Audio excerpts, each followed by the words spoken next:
really till the last hour, more thing can change, and that's I think it's really nice, and it was necessary also for the compound that to have just something a bit more to make it more add a bit of drama and make it more interesting.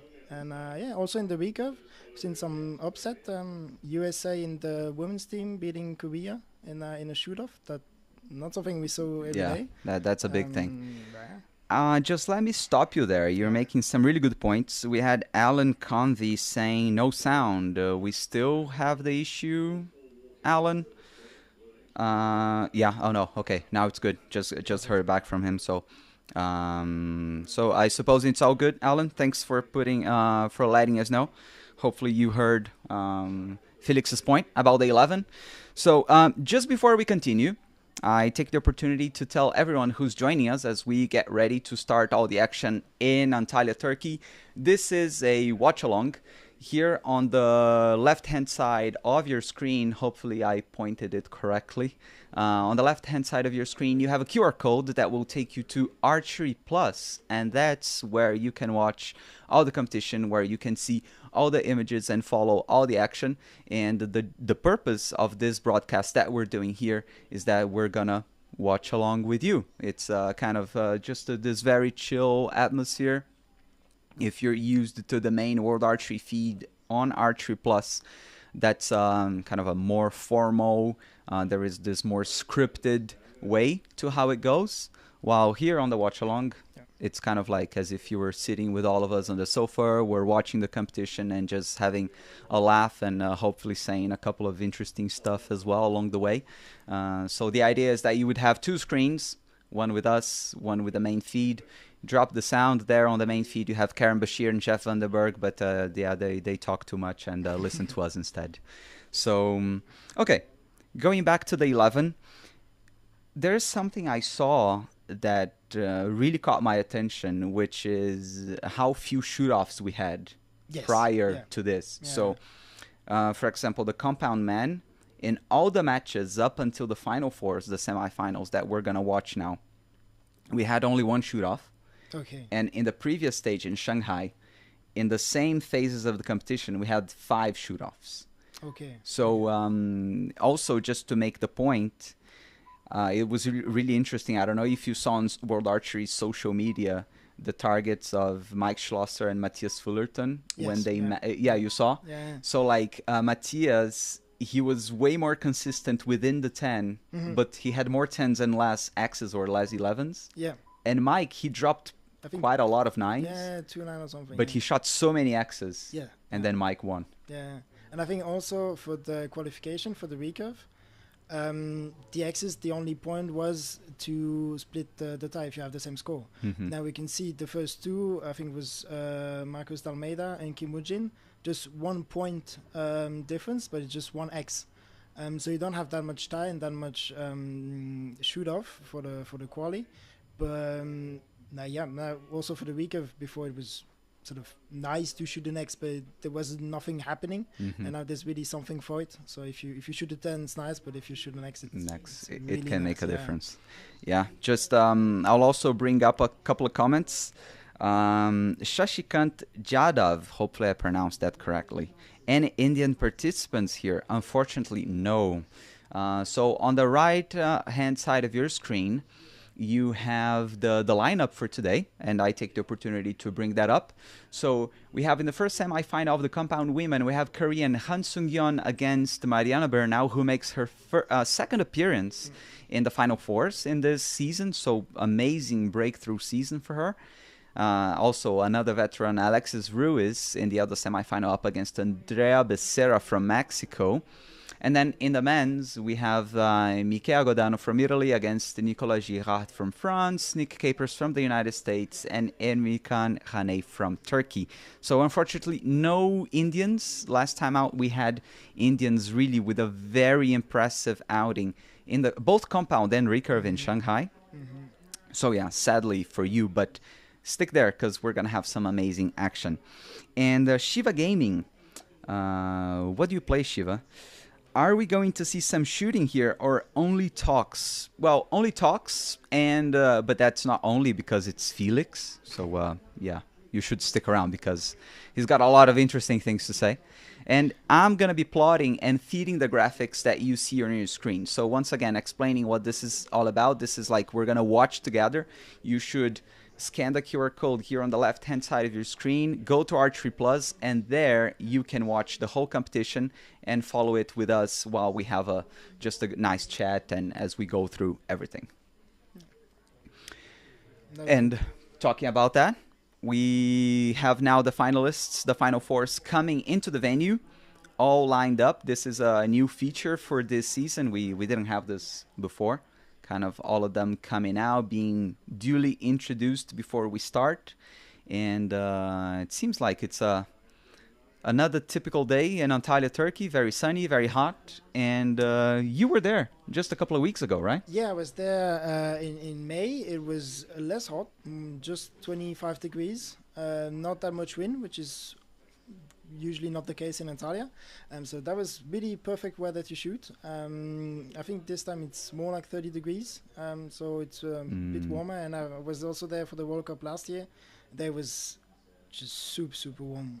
30 degrees at 7 a.m. in the morning. Just no rest. So that was sounds really like Brazil.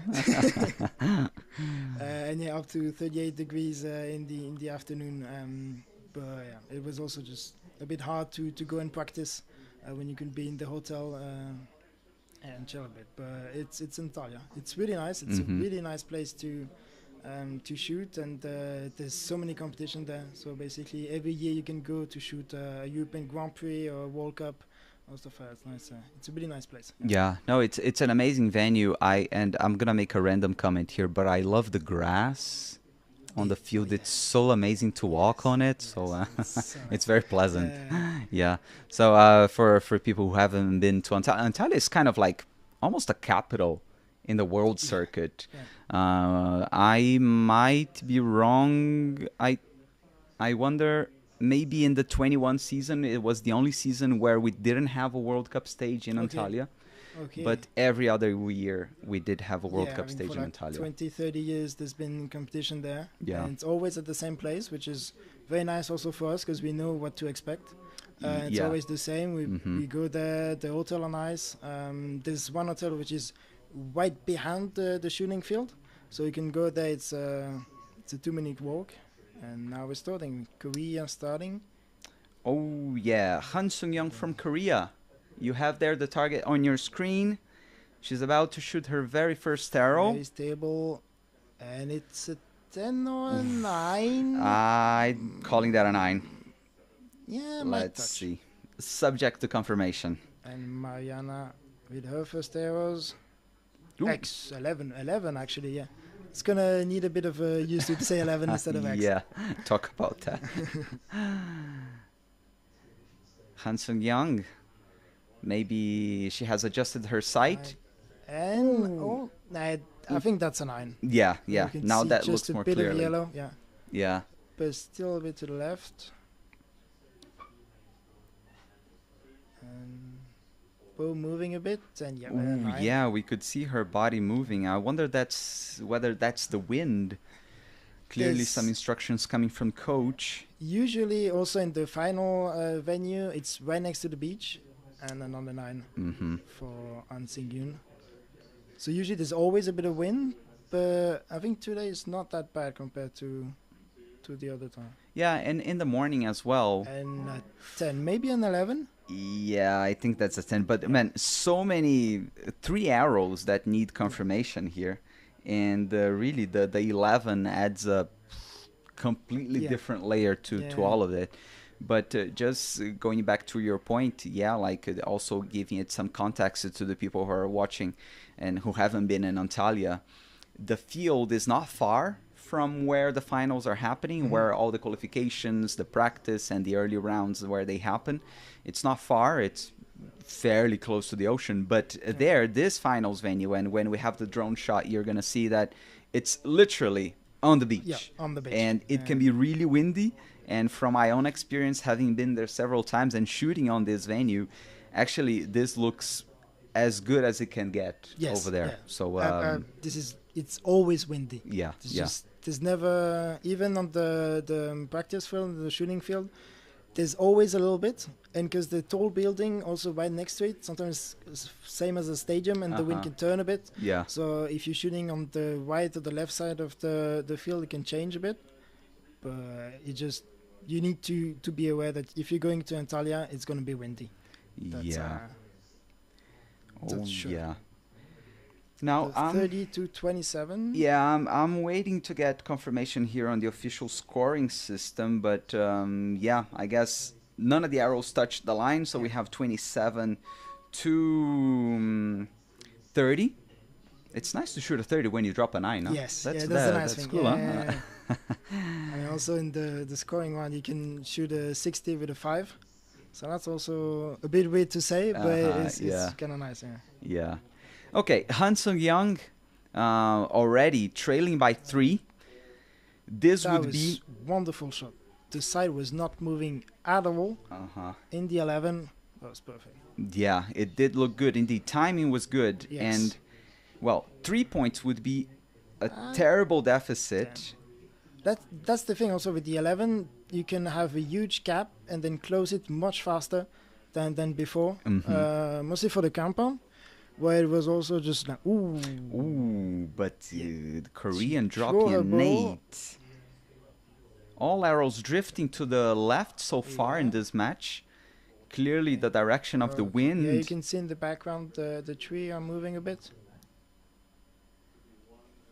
Han Sung-young desperately needing another 11 to stay in the fight.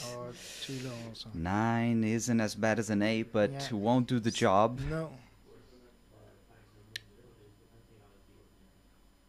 Mariana Bernal. The bow is moving a bit, but it's an 11. That's wonderful, clearly an 11. Her very first arrow will need confirmation, but well, what was a 3-point lead now becomes a 5-point lead, almost halfway through this match. And she looks really calm, huh? Yeah, she does. Really.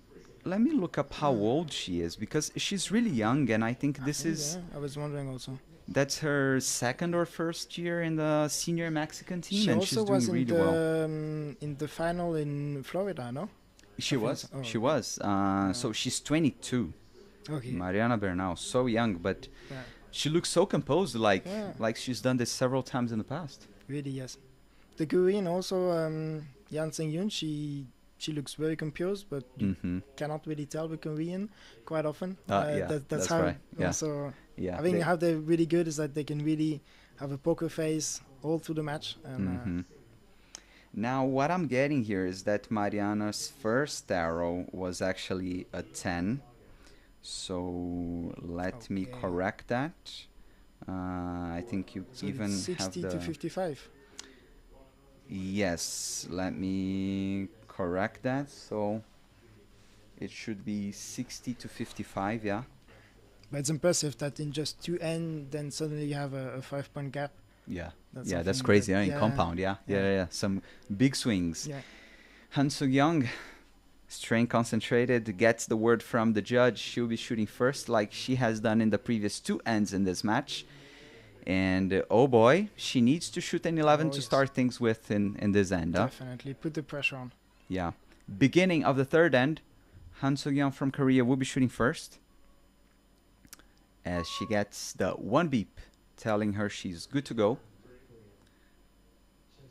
Full draw. Arm very still. Yeah. That's looking really good. And also low. Yeah. They both have been on the left and a bit low. Yeah. But, well, really her group is so much more scattered than Mariana Bernal's. You just look at the target face. The difference is... Yeah, definitely. Yeah, startling. Korean's turn once again. And there it is. Beautiful 11. Only her second 11 of the match. While Mariana also has 2. Quick shot. Goes out to the 9. Maybe that looked a little bit off balance, a little bit. Yeah, like tiny bit. It looked good, but she just missed the balance a little bit with both arms. The release was a bit rushed also. And that's a 10, beautiful. Yeah. Han Sung-young, the process is really always the same. Either it's an 8 or an X, it's always the same. And you can see that with Mariana, sometimes it moves a bit. When there's an 8. So I think the difference provisionally goes to only 2 points. Just like that. Yeah, just like that. Exactly. Yeah. We, of course. Well, this one shouldn't have any surprises. We didn't have any close calls down the line. Of course, judges and agents making their way to the targets to confirm the scores. Oh, yeah, you could see the release was rushed. She really pushed the trigger with the thumb. Yeah. That was clear that it didn't come out naturally as we always want, and no matter compound or recurve. Yeah, I think in recurve there's a bigger problem if you do that. In compound, sometimes you can try to manage it, but well, the compounders out there, I think, would dare disagree. I think just punching the button, you don't want to do that. Yeah, no. Well, some archer can manage. I think Jimmy Letts sometimes does it a bit, and he does it with great success. But he's probably the only one. Yeah. Okay.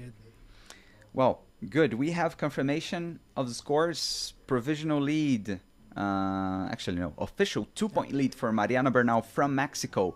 Judge signals the begin of the fourth end.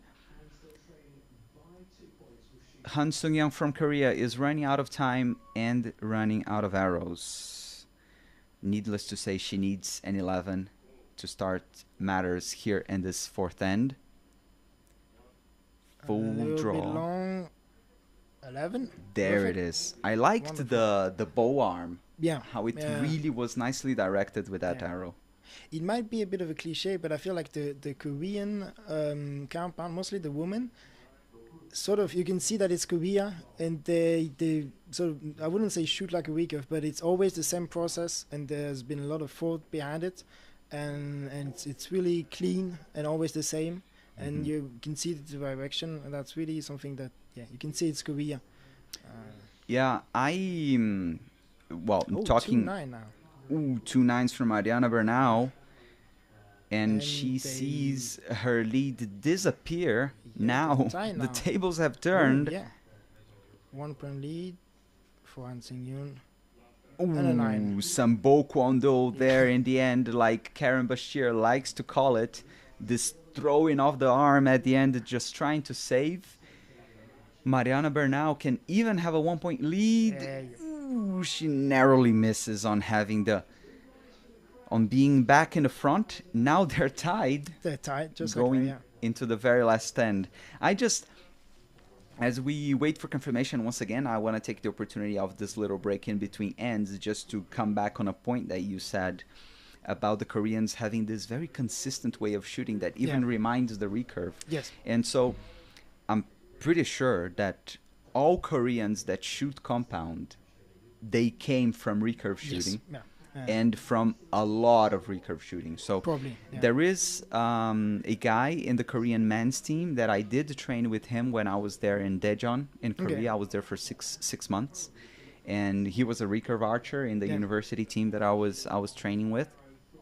And then I don't know how it happened exactly, but they were kind of just, doesn't your future as a recurve archer doesn't seem very promising? Why don't you try compound instead? And I'm actually really happy to see him make the team nice. in the compound team now. And so just to say that all these compounders, they have a very solid recurve base. Okay, and you can clearly see that now when they're at this level. But the past couple of years, I'll say the last 3 years, the Korean compound team, women and men, same as India, really bring the level up, and now they're on top of the world. Absolutely. They have world records in compound. It's nice 11. Talk about Han Sung-young is struggling through the match. Now she looks very much on top form, putting pressure on Mariana Bernal. Now it's the Korean with a 2-point advantage. She's got everything she needs to advance into the gold medal final. She's ready for her second arrow once again. It's yet another 11. The best shot she has shot throughout this match, and the timing couldn't be better. Wow, Mariana consistently on the left. This seems pretty much done and dusted. Han Sung-young only needs a 7 And she got the 9. And the 9 will do. This is absolutely crazy. Yeah. Absolutely crazy how this match played out. Mariana Bernal, this is just a formality. Still to the left. Still to the left. There's Well, definitely some win and a little bit of nerves, I'll say, in the end. the consolation prize for the Mexican is that her group is very tight. Yes. But it was at the wrong place. She really struggled to read the wind, to keep her shot going, because she clearly started so well, but then there was this dip in performance. And we saw the opposite by Han Sung-young, who we saw her breathing heavily, and now she's waving to the crowd. And man, what a surprise it turned out to be. Yeah, but I think that's also thanks to the 11. That just like that you can win 2 points instead of 1 if the other one is just shooting a 9. And also it's before I feel like the compound was mostly the men also with it was just hit or miss. You shoot a 10, you're in. You shoot a 9, you're out. Yeah. And we saw, for example, Jimmy Lutz at the World Cup Series, the World Cup final last year. He, I think, didn't shoot a single 9. That was really, really impressive. But you can see that there was a need for a change to make a bit more dramatic and just to also push them a bit more to really be searching for that 11. And no, it's really. I'm really curious how it's going to play out for the rest of the day with this 11 rules. If we're going to see some more tight matches, or also where clearly someone is taking the lead and someone is struggling, I think, we'll see how it goes. But let me ask you the polemic question. Yeah. Because, of course, throughout the weekend, we're going to be coming back to this point time and time again. So you're in favor of this becoming a permanent change? I am, yes. You are? Yeah. Wow. You didn't even hesitate to answer that. No. Also, the 11 one is the big one that we talked the most about. There's also a change for the whole planning schedule of World Cup. And now it's more shorter. Before we had a full day practice, or official practice. Now it's just an hour before qualification. And also the qualification now is only 60 hours. And we don't have the 36 break and then 36 hours. So it's a lot more condensed. But also for us archer, that way we don't have to pay as much as before. Because now it's the whole, before it was a whole week. And now there's, I think, a day or two shorter. So it's less expensive. You need to spend less time in the hotel, and each night at the hotel costs $200. So it's quite a lot. And now we're starting with our second matches with Antwerp. So with the 10. Yeah, all of that was a little bit rushed. We'll come back to this point that you've just made about the schedule as well. Let's just come back to the very first end. With, I think also a 10. Yeah, I think that's a 10. One on the left and one below, which was the same as the match before. Whoa, that looked a twitchy shot by the Sarah, but it's there in the 10. Yeah. Alexis Ruiz. Just low also, yeah. Very tight group. She needs to give her side a few clicks there. And we see Elias Cuesta, the new head coach of the American team this year, there with her. Becerra. Classic 30. Yeah, it's the first time we have 10-10-10 today. Yeah. Ruiz. Stable. Another 10. Yeah. Okay. On the left. Got a feeling she just tried to correct a tiny little bit there in the end. A little bit of wind, not too much, but it's definitely here. Okay, and yeah, you can see how cold that bottle of water is, huh? Alexis Ruiz having a sip there in between ends, and also having a couple of words with Elias Cuesta. The ex-coach from Spain. Yeah. He was there for many years. An Olympian himself. In London, right? London for sure. I don't know whether he shot in Rio. No, in Beijing, but I know London for sure. He shot. That was a really nice release from Alexis Ruiz. Just stable, smooth. Yeah, and oh, I apologize. For some reason, we're not getting the updated scorecard and and target. Hopefully, that should come now with Alexis Ruiz and Andrea Becerra. Provisional 1 point lead for the Mexican, 30-29.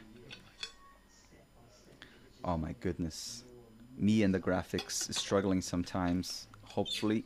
Yeah, there you have it. Ruiz from the United States, shooting first, second end. You really seem to be having good conditions there. Yeah. And a 10. You could see on the shot before that where the athlete are shooting, it's quite protected from the wind. Mm-hmm. But just 20 meters forward, then there's just the sea and the wind, and that you cannot feel as much, and you can be surprised sometimes how much the arrow is gonna go right or left. Yeah, That's a bit hard. That's just barely a 10, I'll say. yeah, me too. I think that's a 10. Calling it a 10. We'll need to wait for confirmation. Becerra with a fairly quick shot. And a 10 also. Yeah, 10 as well. Both a bit on the left. But the point you made about the wind, I prefer so much more when the wind is on the target but not on the shooting line. Whoa. Really nice group. Really, really nice group. Just a bit high. Yeah, now she came from a low group, very tight low group, to a very tight high group. And with a before and then high 9 from Andrea Becerra. Before it was in the 10 was okay, but now, I mean, it could have been a 33, but it isn't sadly. Yeah, so you really need to be really, really good at moving your sight exactly. And I feel sometimes when you have like a group in the 10 but a bit on the left, you know, it's okay. I'm just gonna shoot, and now you're really gonna just move maybe one click or two to really have it on the 11. To really try to be spot on, right? Yeah. But I wonder also if it was a little bit the conditions down there in the range, because also Becerra ended quite high as well, just like Alexis Ruiz. So we still will need to wait for confirmation down in the range. I think we have a tie by the looks of it. We should, yeah. And I think that's what we have for the moment. 30-29 and then 30-29 also. Yeah, now it's going to be special, and of course we always want to have shoot-offs. Of course. And as I made my point earlier, shoot-offs are, of course, rarer now that we have the 11. But that's what we want to see. We want to see matches going down to the wire. And so far, this is pretty much the case. In the second semifinal, judges signals the green light for the third end. And we'll have shooting first, Andrea Becerra from Mexico.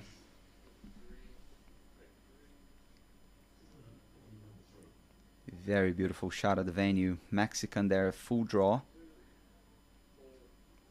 Bit of a long hold, it seemed. And a high 9.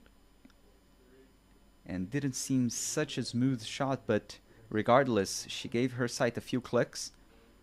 Now the American's turn. Super stable, Alexis Ruiz, really. Ooh, and talk about being stable. Yeah. There's an 11, her first, actually, not only her first in the match, but the match's first 11. Really? Oh, yeah. Yeah. And low 9. 9? No, that's a 10. No, sorry. Ah. Sorry.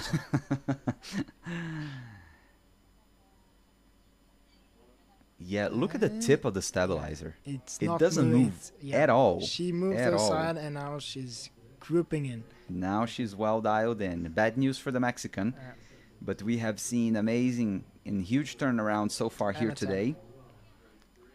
And she's not happy with it. Yeah, Becerra shaking her head, walking off the line. Just feels that something's not quite clicking for her.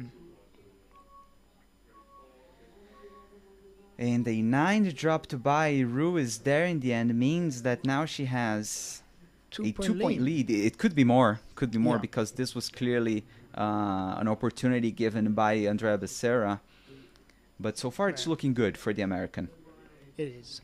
It is. We see Elias Cuesta there, the former Spanish coach, now with the USA team, having some crucial words with Alexis Ruiz. When you're shooting a match like this, What kind of conversation do you like to have with the coach? I think it really depends on the archer. For me, I just like to have a laugh, just joke a bit around, just to keep the tension off, and yeah, it just helped me Yeah. deal with the pressure.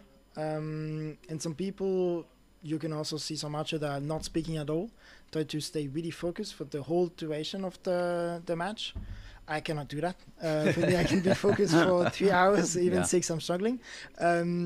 So yeah, just talking about whatever. If I need some small advice about the wind or stuff like that, maybe.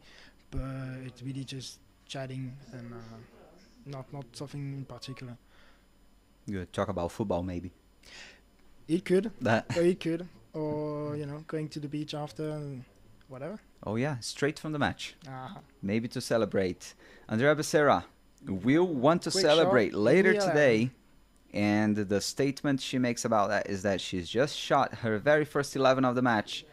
Now pressure is handed to the American Alexis Ruiz.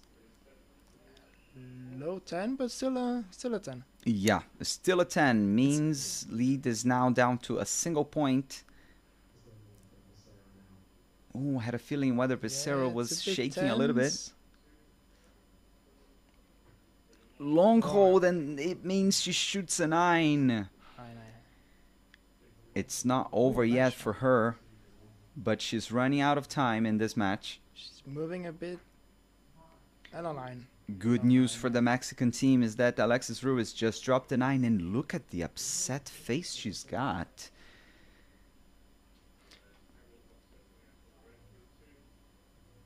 Shaking a bit. It's a 10. Yeah. Now, I think that's pretty much Becerra's shot. It's not as fluid as a lot of Yeah. other archers that we see, but I get a feeling it's a little bit more than usual. It is. I think maybe also, I know that beautiful 11. Beautiful The, 11. The venue, and you can see this blue sort of grass. It can get really, really, really hot. So maybe yeah, the artificial grass on the venue, yeah. Yeah, and then you can play with the image of the camera, so it looks like it's moving a bit more than it actually is. Yeah. But yet you could see last year when it was really 38 degrees, and also the Korean archer, the men's team, they were always putting some ice on the head, just between the yeah, heads. It yeah. was super hot. It's funny you talk about this. I shot in this venue in 2016 when me and the Brazilian team, we shot for bronze. And I remember, man, it was scorching hot. It was like 39, 38 Yeah. degrees. It was absolutely crazy. Let me check what's the temperature right now in Antalya. But I remember that when we were over, I picked up my spare bow because it was just lying there. Oh yeah. And my V-bar almost burned my skin. Yeah. It was amazingly hot. Yeah. And I just checked. It's 32 degrees Celsius in Antalya, 89 if you speak Fahrenheit. And now we go to the fifth and decisive end. Mexican Andrea Becerra trailing by 2 points with Alexis Ruiz from the United States with the upper hand with 120 points. It's Becerra's turn. She's ready and concentration to the max.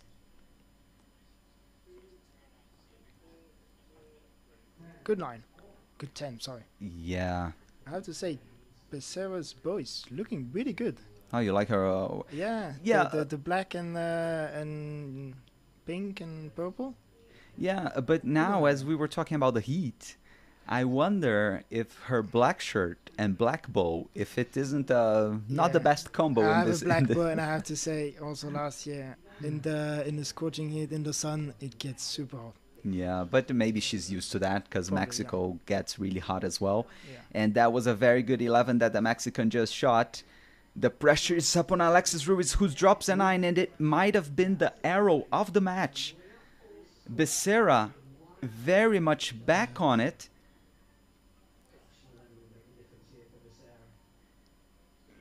Whoa, taking long. It's a 10. Now Ruiz with an 11 can Everything take on the that match. one A 10 will take us to the very first shoot off of the day. It's quick. And it's a 10. It seems we're going to have a shoot off. And this last end was breathtaking. Really. And even Becerra having a little laugh with her coach, but we can see how tense she is because Yes, it was yeah, a laugh kind of like, yeah, I have a shoot off to shoot in a couple of seconds. So Trying to take the pressure off and just laughing, talking, thinking about something else. It really helps me. Well, depends on the archer. Now, your strategy going to shoot off arrow. Not thinking too much. And also, in this kind of situation, you cannot. But if you're just shooting matches against someone else, try to shoot first, because that way you can put the pressure on the other one, and just make a strong shot. Don't think about it too much. Really, don't try to make it a perfect shot, because then you're going to be tense, and it's going to be way worse than it could be. Just strong shot. Focus on the basic and something simple, and just go for it. Don't think about it too much. Be confident and go ahead. Just trying to make it fluid. You talked about shooting first. It'll be Mexico's Andrea Becerra shooting first. So she has the opportunity to put the pressure on her opponent, her American counterpart. We have tense faces all across the shooting line. Archers just having a deep breath before they walk into the shooting line. They are one arrow away from knowing who will shoot for bronze and who still will have dreams of gold alive. Mexican Andrea Becerra lifting her bow. We had one beep. Now's the time.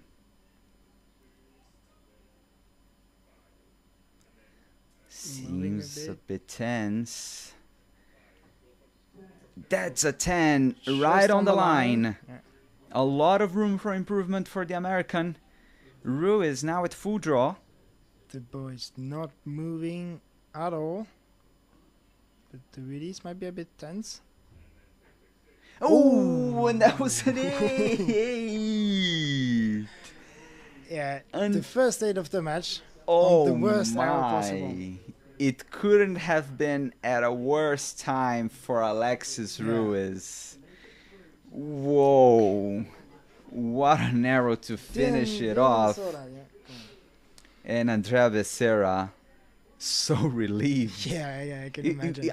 You can still see a lot of tension in both faces there. Yes, yeah, definitely. Becerra not celebrating too much, and Alexis Ruiz, after an amazing match that she's just shot, she dropped an arrow. Yeah. Right when she couldn't afford to. Definitely, exactly. But the nice thing is that now she still have her matches on the final field. And before it was just for the medal, and now they changed it, and now you can have another match right after. And that's also quite nice. Yeah. So she's going back straight into the finals arena to face off Mariana Bernal from Mexico, and for the bronze medal. Yeah, but the look on her face is that I think she would like to have a couple of minutes to cool down a little bit. But she can't afford it. She just has to forget about everything that just happened, the arrow that just happened. Yeah. And regroup, because now she'll be shooting for bronze up against Mariana Bernal. It's quite hard after a shoot off because the tension is so high. Yeah. And if you win, you're so pumped, but you need to cool down. And if you shot quite bad, you also need to pick yourself up and be ready for the next match. But that's also, it's the job, and that's what they know how to do. Yeah, that's why they're there in the top 4. Yeah, exactly. Definitely. You could see also that very high level archer, it's not that they're not stressed or that they don't feel the pressure, it's that they know how to shoot with it and beat it, and that's also something that when you realize that you're never not gonna feel pressure, and that you need to learn how to shoot with it and to conquer it in some ways, it will help you also dealing with it, I think. Yeah, now you just made... Whoa, I wonder, is she crying? Or she's... No, maybe I saw too much. No, I thought I saw tears in her eyes. No. But nice camaraderie there as she fist bumps her opponents. Now, you said something that I think is a game changer, which is I spent a lot of time in my career thinking I could try to not be nervous. Yeah. But then the day I realized that I just have to learn how to deal with it, Yeah. That made the whole. That made a huge difference. Because when you just see them on TV, it looks so easy for them. It feels like they can do that all day, not having any kind of pressure, and just it seems easy. They can easy, and they shoot 50 pounds like it was 12. And in reality, it's just a lot of hard work, and they just know how to deal with it and be better than it, than the pressure. And I think the whole key is just to have confidence in yourself and be able to shoot with it, and also train. Do qualification round in training, and also do matches in training. And one good thing to simulate the feeling of the pressure is, for example, to do push-ups before, just to get the heart rate higher, and also to have the muscle to be a bit fatigued, and then to go and shoot. And still focus on just the basic, and to have also the breath. Yeah, we're about to start. I've just updated the sidebar schedule. Just need to update over there who won the previous semifinal. But we're starting with this bronze medal match between Mariana Bernal and Alexis Ruiz, and we know our gold medal lineup. Shooting first. Yes, low 9. I apologize. I'm having an issue with the graphics for the bronze medal match. So for the moment, we're not gonna have it. I apologize. I'll just have to get support over here. But yeah, we'll have the plotting and the scores as soon as we can. For the moment, Mariana Bernal with 2 9s, and I think we have the score wrong over there, because we had her. Yeah, we just have switched on the feed over there. We have Alexis Ruiz's score under Mariana Bernal's name if you're watching it on Archery Plus. So we're going to have that corrected right away. But things looking really good for Alexis Ruiz, who really found her mojo very quickly after that previous match. That's impressive, really. A bit low for Mariana Bernal, but she got it into the 10 in the last one. And a low 9 for Alexis Ruiz. Also, the match before, it was really going too high or too low, and that seemed to be the same here. Maybe the wind shifted a bit, it's more in front or in the back, but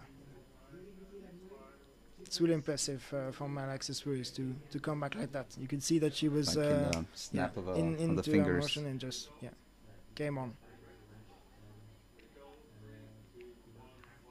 So there we have agents and judges checking the scores 50 meters downrange.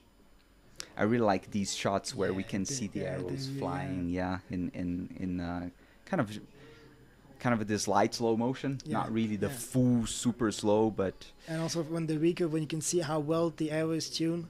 That's right. That's right. Fly, yeah.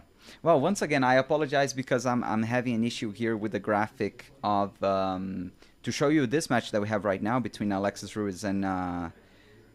So it's 28 to 30 point for Alexis Ruiz. Yeah, no, I think I've just found out what the issue was, and I apologize because it's my first time doing this, so okay.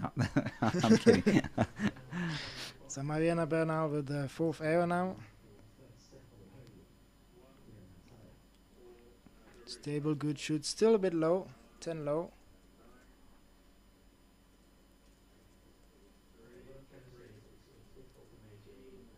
Beautiful shot of the release. Very nice. Just high this time. 10 high. It's a bit weird because now a 10 is still just not enough. And before it was okay, it's in the 10, it's okay. But now you get that little 11 to get, and it's quite hard, really. Ooh. Beautiful. Now, we see in this match, once again, Alexis Ruiz with something we saw for most of the match in the semifinal. Very tight groups. Yes. Yeah. So strong. She just... And this goes to show about the amazingly high level that we see in these matches, which is like... If you drop just a couple of crucial arrows, everything just It's derails. yeah, So really. Alexis Ruiz, she seemed to be pretty much up in front, looking comfortable in the semifinal, and then in the end, things just came undone for Yeah. her. Then it was a shoot off, and she dropped to that 8, and Yeah. then that was, that was over for her. But and now she's back so strong, and it just goes to show that you need to be performing all the time. Yes, yeah. I think that's really the name of the game in archery, especially in compound, where in recurve, if you shoot a bad arrow, okay, you lose the set, but then you have another one. In compound, it's really you shoot a bad arrow and it's gonna follow you till the end of the match. Now with the 11, you can manage to deal with your mistake if you shoot really well after. Before you shoot an 8, it was basically pretty much done for the match. So that also, I think we saw that it could really be till the very last arrow. And if someone has a lead, suddenly it could be on just 3 arrows, the other one who has it. So I think really cool to see. Yeah, I have mixed emotions about the 11. Really? Yeah, we can discuss more throughout the session. But I gotta say, I really like the matches. They seem more open, and everything can happen until the very last end, and this can't be bad. Yes, I think for the compound it was necessary also. Quick shot and a 10.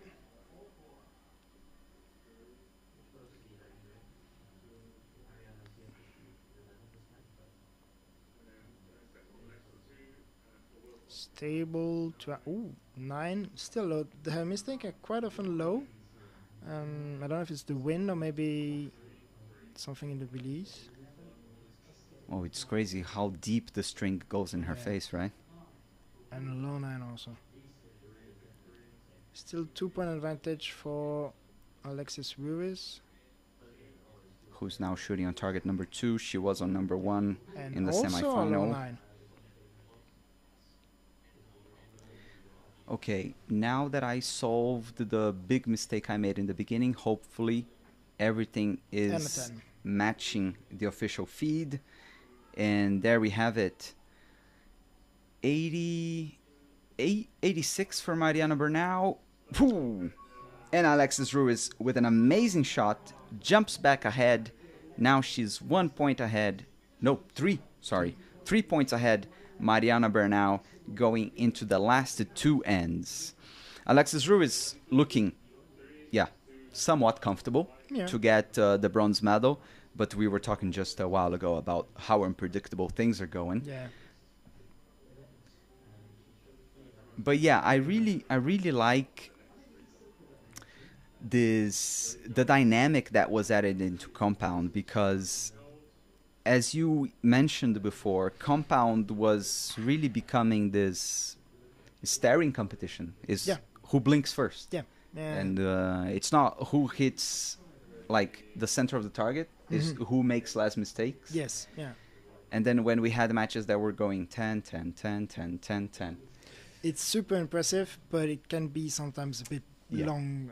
You can say it's boring. You can, Okay. You're not gonna hurt anyone's feelings. You can say it was boring. It was a bit boring. I mean, it's really super impressive to see the archers just 10, 10, 10, 10, 10, 10, 10, 10, 10, 10, 10, 10 all day long. In indoor, it's even worse. Yeah. And now it really you get more out of a really good shot. And I think also for recurve, when you shoot an X before, it was cool, it was nice. In a shoot off is super cool, but it doesn't really matter. And now you shoot a really good shot and you got that 1 point. Exactly. You get that extra reward. Yeah.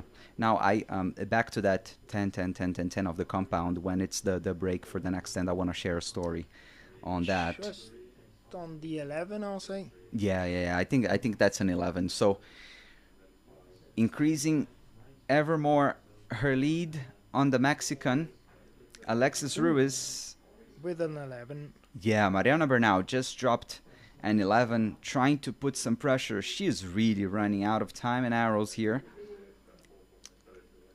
10, I think, just on the line low. Yeah, exactly. Let me correct the position of that one. Was it Mariana Bernal that you said you liked the bow before, or it was Becerra? Becerra. Becerra, yeah. No, because I like Mariana Bernal's blue bow with the orange string. I think it looks really good. Ooh, now what's that? Was that an 11? Didn't so. Yeah, it was hard to see what that arrow was because it was hidden behind the other one. I think also something that if this will continue, they might need to change the target phase. Because also when you're shooting at 70, if the target phase is not that fresh, you cannot see at all the 11 wing. Yeah. The little line, it's really... Maybe just make it bigger or darker, like a normal line. Now Judge checking with the magnifying glass. Upgraded. So is it 2 11s and a 10? I think that should be it, yeah. Yeah, it seems that it was then a 31 for Bernal. 11, 10, 10. We heard the judge himself.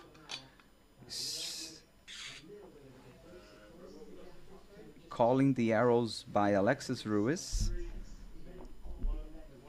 Yeah, no, it's all good. Okay, so I think I can close this end in a bit. Some nice slow motion shots that you're watching on Archery Plus. This is the watch along on YouTube. We're joining you for this light, hopefully somewhat fun conversation about what we're seeing on the screen. There's a QR code here on the left hand side of your screen that will take you to Archery Plus, and there you can watch all the action happening in the beach in Antalya. And we're starting the last end for this bronze medal match. Mariana Bernal.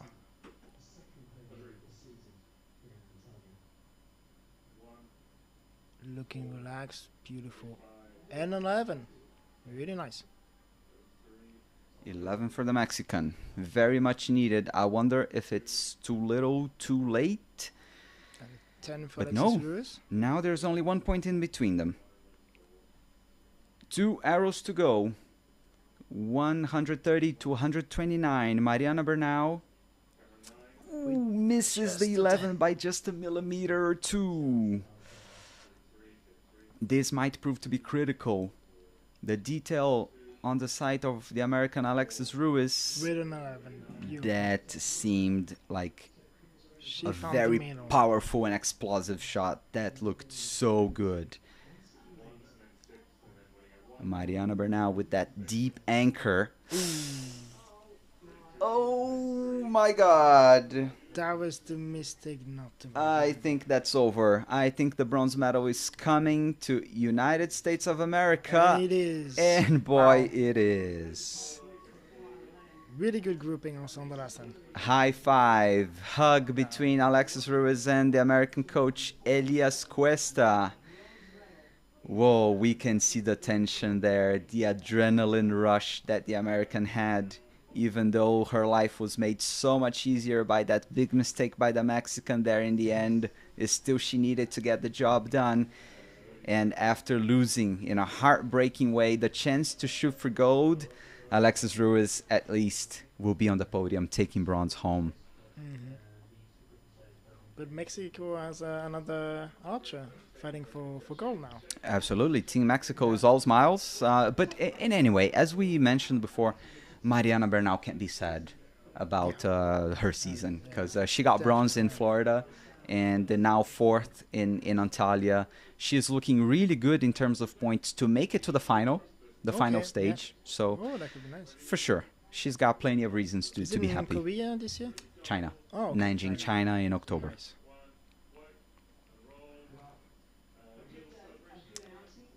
Okay. All right. So I'm going to update the sidebar schedule here in just a bit. And You wanted to share a story about the 11? I'll share that in just a bit. Thanks for bringing that up. But I want to ask if when you were in Antalya a couple of weeks ago, if you bought anything interesting? If you went to the market by the sea to buy tea, I didn't went rugs, to the market, or no. I found some lighter, torch lighter, that make a very nice purple light. And it's always useful to have them just to be able to change pin and everything. And they were, I think, really cheap.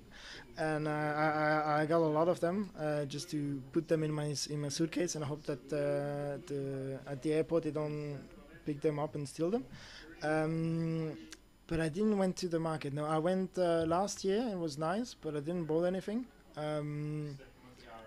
But yeah, so we didn't have that much time. I went running in front of the beach. That was really nice. But yeah, just those lights that make a purple light, purple flame. I'm really happy to have found them. But also some very nice mango. That was dried mango or mango the fruit? Mango the fruit. Yeah. I have to tell you something, and all the listeners, everybody who's watching us. In my hometown in Brazil, in summer, that is at the end of the year, the mango trees, they drop the fruits in the streets, and you can just pick up mangoes for free on the street. I'm so jealous. You have to come over. Oh, starting off with an 11 from Jan Sing-yoon. Starting off strong. It's time for the gold medal match. We've already had the very first arrow by Korea's Han Sung-yeon, who shot in 11 also. And that is matched by Andrea Becerra, who, if memory serves me right, has already won a stage this year in Florida. Oh, really strong Mexican compound team. Absolutely, yeah. And also they have Daphne Quintero, who's also a very strong name and who hasn't made the Final Fours yet this year. Okay. So it is for sure a very strong lineup that they have. Yeah. Han Sung-young from Korea, full draw. That recurve looking shot. Really 32. 32 for the Korean for an early lead. All Becerra can do is try to stay close, 1 point below. And she does just that. She does, yeah. Another 11 for the Mexican. Another X, as we usually call it. And as we're still going to call it in just a month's time when we have the last regular stage in Madrid, Spain. Yep. Because this 11 rule and the schedule that you alluded to before, it is only for this stage. And such a change needs to be voted in the World Archery Congress. I think it can't be voted this year because we're going to have the Congress just before the World Championships in September. We don't have enough time. It needs to be proposed with more time in advance. But for sure, this test serves for when the proposal becomes more mature, let's say, so that it might become a definitive change in our sport. Do you think he's going to make it or not? I'm seeing a lot of mixed opinions, and I haven't looked. I haven't been able to read a lot of the comments. I'm sorry, but as soon as we're done here, I'm gonna read, and then I would love to hear from you guys. We would like to hear what you think. What are your impressions on this 11 scoring that we have? And me myself, I don't know, man, because saying 11, 11, 11 is not the same thing as saying 10, 10, 10. I'm a purist in terms of the symbolism of it, Yeah, but I think it brings a little bit more.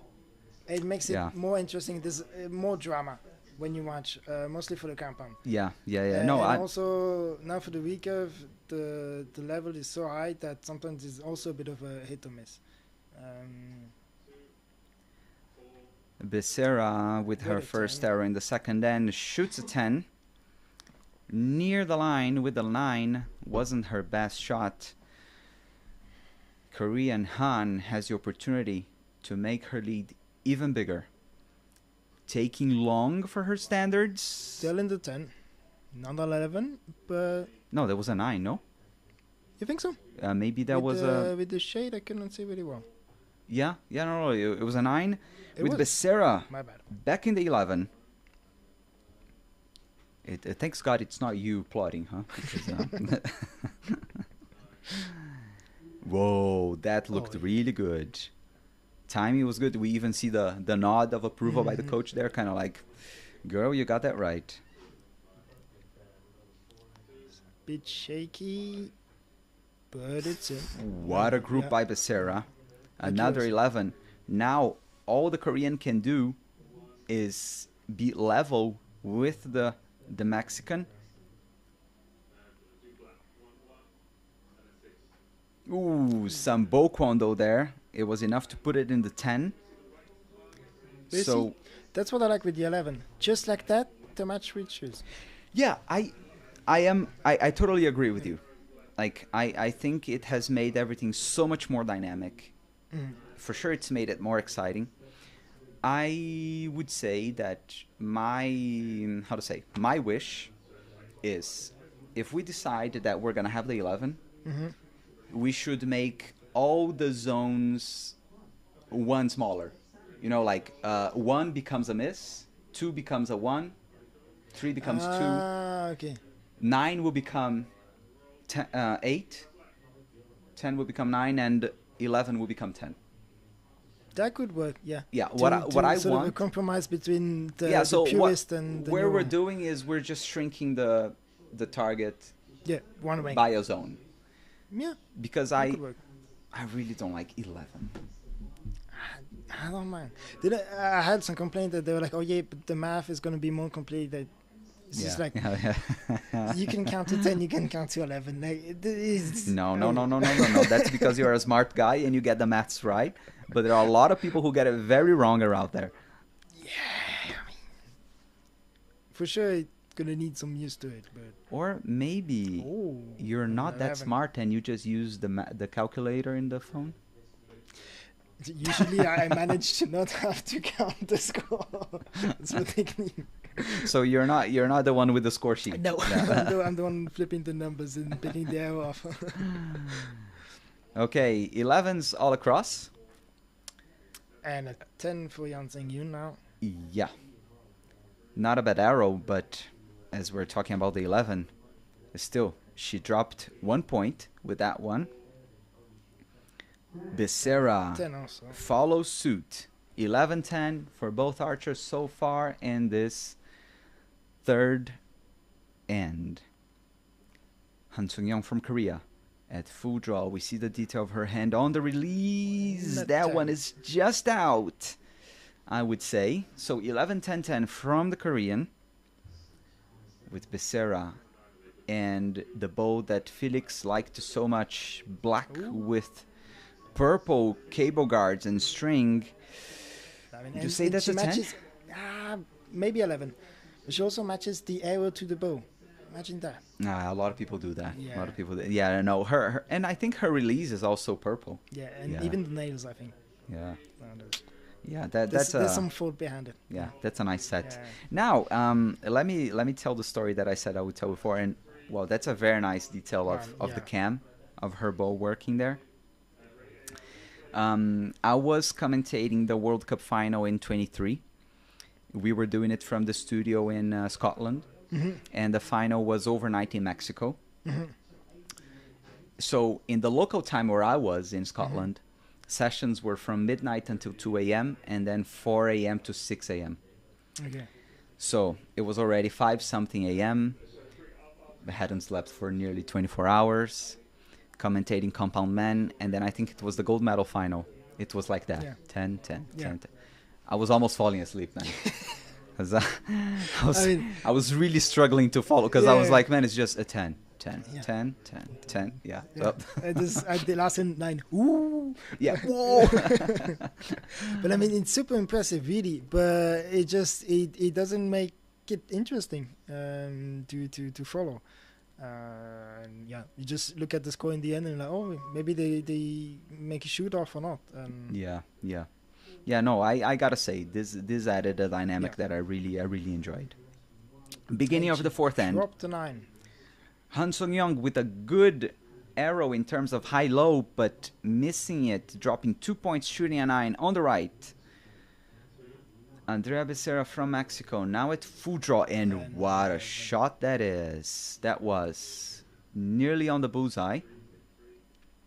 11 points to extend her lead even more. Just outside of the 11. What'd you say? The Jan Singing shot, just outside of the 11, I think.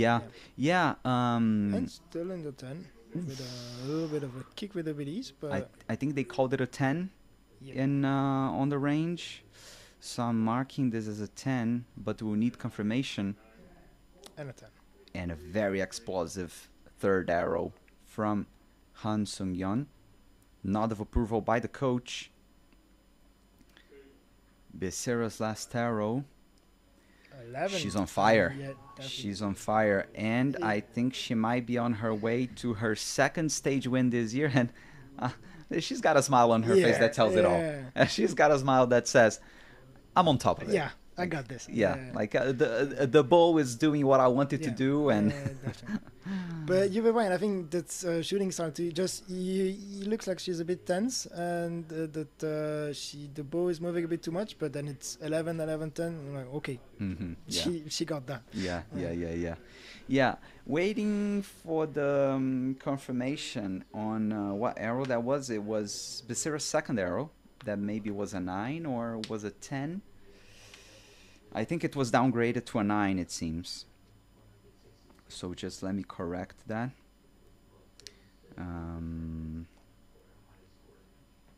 But still, very comfortable lead. Very, in inverted commas, because we've seen huge turnarounds here so far today. But then... But if wait, she continue like that, she's on her way for a gold medal. Yeah. Now okay. I'm just gonna bring it back here.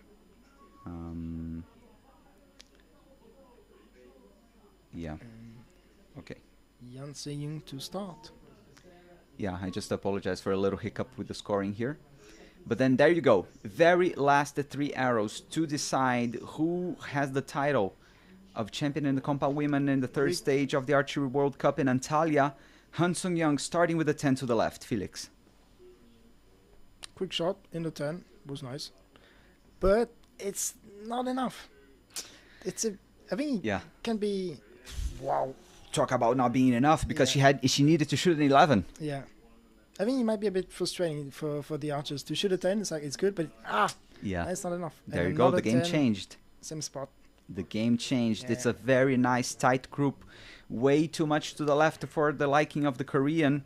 Andrea Becerra seems to be cruising her way into the gold medal. Her second in the season. And just in the 10. It really scares me to say so tense. And then it goes still in the 10, but it can happen. Well, you know. Han Sung-yeon from Korea desperately needs an 11, and that's a 9. I think that's done and dusted. She walks off the line knowing that very likely she has lost this, and Becerra does it with a 10. It seems there in the end. Oh wow! She just cruised to victory in what turned out to be a very commanding victory. Arms up, waving to the crowd.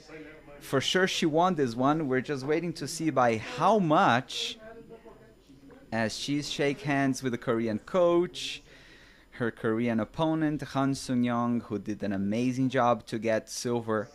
But all of the attention goes to Mexico. We see the coach there pointing to her athlete saying, she did the job. She shot really, really well. Oh, yes. Second stage win for Becerra. That's really impressive. What a year by the Mexican. Definitely. I mean, good-looking bow. Good-looking bow. Good-looking shots. There you go. And she's only 24, man. Really? Only 20. How old are you? Soon 23. 23? I thought you were older. No. So because a bearded guy like that. Only 23. Oh my. Yeah. But I was feeling a bit too old when there was Kim Ye-dok at the Olympic at Ah, 16. come on. Okay. How old were you when he was at the Olympics? I think I was just 18. Okay, Yeah. Or 19 at that time, but yeah, it was a bit. Yeah, You you see that you're not exactly at the same level yet. Yeah. And also now to see Baptiste Tadis from France shooting so well when he's so young, it's really impressive. You're all kids. Tomorrow is my birthday. I'm turning 32 tomorrow. Ooh. So you're all kids. But you know, I'm starting to lose my hair to get some white ones. Talk about white hair. Question: are you going to Madrid for the upcoming stage? Sadly, no. Okay. No. Well, and we'll just hear from our champion, Mariana. No, Mariana's the other one. Yeah. Andrea Becerra.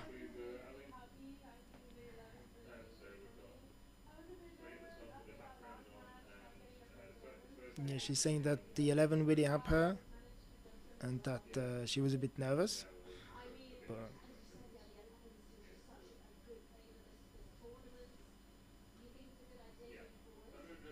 yeah, I struggled to hear, but Yeah, being asked about the 11. yeah. And Might need to do oh God, sorry, I might just have to. Okay. Yeah, now all good with the TV that we're watching from. What do you think about the new World Cup format in general? Also the 60 hours qualification. I think it's hard to say because I haven't shot it, Okay. and I wonder how that feels. But I really think it's a welcome change. It's a good change. The fact that the tournament is shorter. Yes. This is something that I have been saying for years. It has been something a point I've made for really a long time, is the fact that some archery competitions are too long. So I think it's just a good thing. You even mentioned before that it's good that makes it cheaper for people who are attending the tournaments, and because it's not cheap to go to these events, and so I think it's a good thing. Yeah. Now, sorry, we'll continue. I've just updated the schedule, so what I usually do to have the winner there when it's a shoot-off, it's not working, so it's saying that both Alexis Ruiz and Andrea Becerra won, but well, we know that it was Becerra because she made it to the gold medal final. But then our session started as we reached the halfway point. Our session started with the first semifinal, Han Sung-yeong from Korea beating Mariana Bernal from Mexico 146 to 142. Then we had Andrea Becerra beating Alexis Ruiz in a nail-biting shoot-off that ended in a heartbreak for the American, but then she recovered in an amazing way to get bronze by defeating Mariana Bernal 151 to 147 in the bronze medal match. And then we've just had the match that we have just watched. Andrea Becerra, very commanding victory. In fact, the biggest points difference we had so far today, 159 to 151, defeating Han Sung-yeon from Korea. We, oh my God, all televisions want to turn off. It's weekend after all. We then are about to see the medal ceremony for the compound women. We're going to have then, we have the lineup over there. USA's Alexis Ruiz about to get bronze. Korea's Han Sung-yeong from Korea silver, and Andrea Becerra for the second time this season will get her gold medal. With the sure place at the World Cup final. Yeah, she already, she was the first one to book it. Yeah, but now she becomes, let's say, she is already walking into it as one of the favorites. Yep, and definitely. And also this year we have the World Championships in September in Korea. Are you going? Still not decided. We still have some selection process. Then fingers crossed, everyone, for Felix to be in Korea, so that you're there and we are talking about you in the watch along. So, I hope so, yeah. Yeah. Let me take a look at some of the comments, and let's see, what do we have here. Henry Franklin, people don't want to watch you talk, they want to watch archers. This is worthless. Well, Henry, but you're here with us and you even dropped a comment. But just to explain this to you, Henry, if you're still with us, once again, this is a watch along. It's in the name. It's a watch along. Yeah. We're watching along. Yeah. So on the left-hand side of your screen, you have the QR code that is going to take you to Archery Plus. That's where you can watch everything that me and Felix were here watching. The idea here is that, I invited you and everyone, all the 1,000 people that are joining us. If I had a living room this big, I invited all of you guys, and we're just sitting on the sofa, watching it, having a laugh, sharing some funny stories, talking about scorching heat, beach in Turkey, and falling asleep watching Compound, about all of that. So, Chris Gasco, like watching paint dry. That can be really cool. That can be really cool. Yeah. So thanks, Chris, for that as well.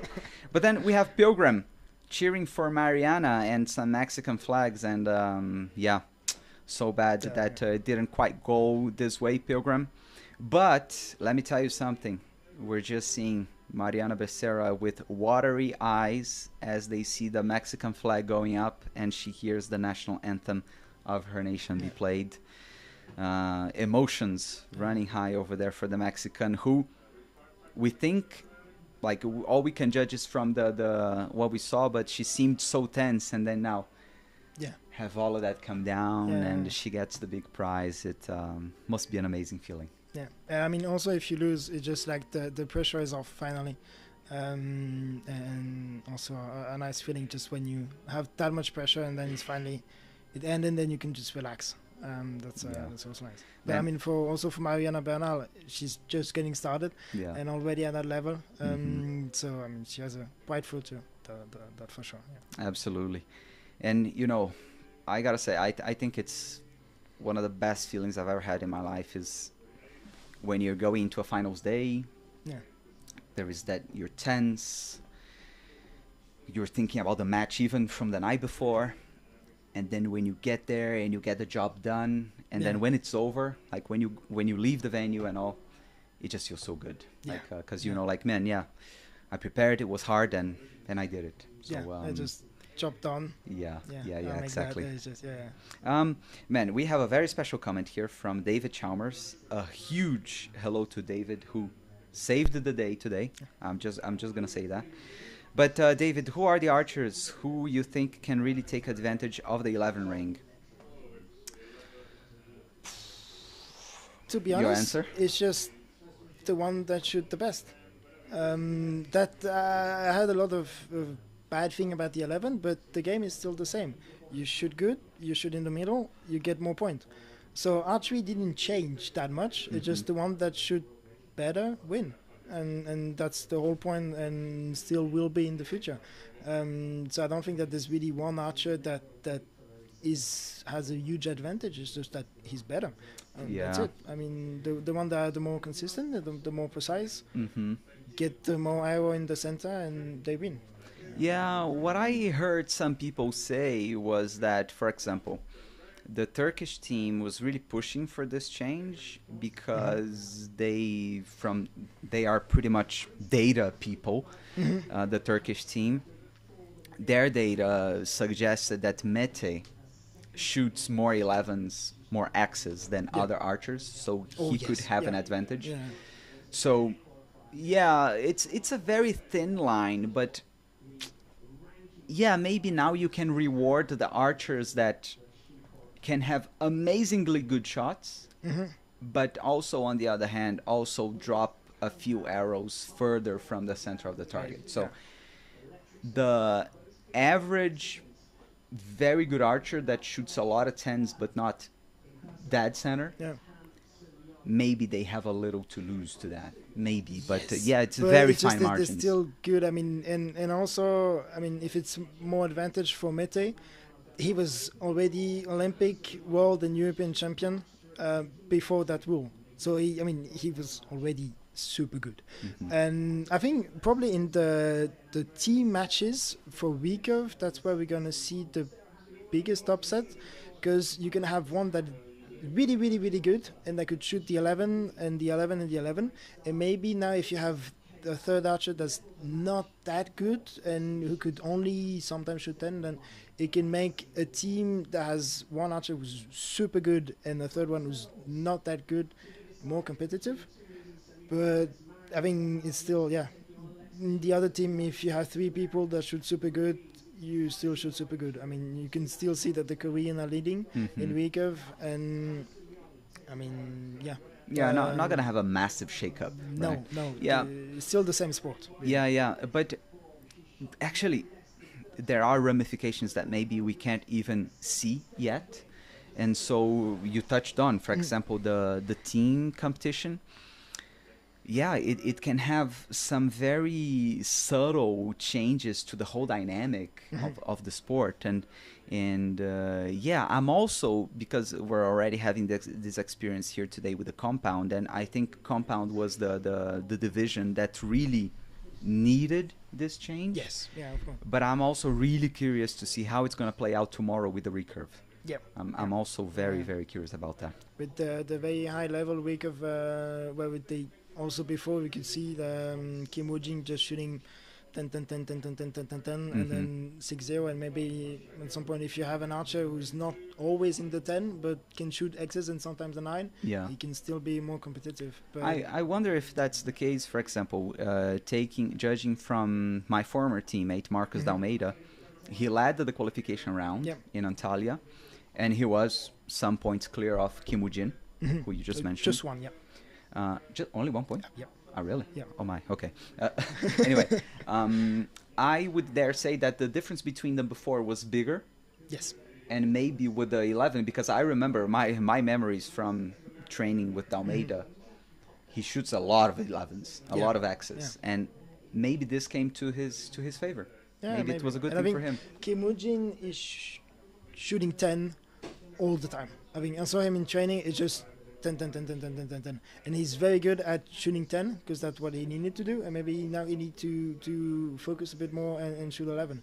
But he's still an incredible archer and is still very good. But it's true that he got Kim Woo-jin knocked out in the second round. So maybe but also, I mean, it's just one competition.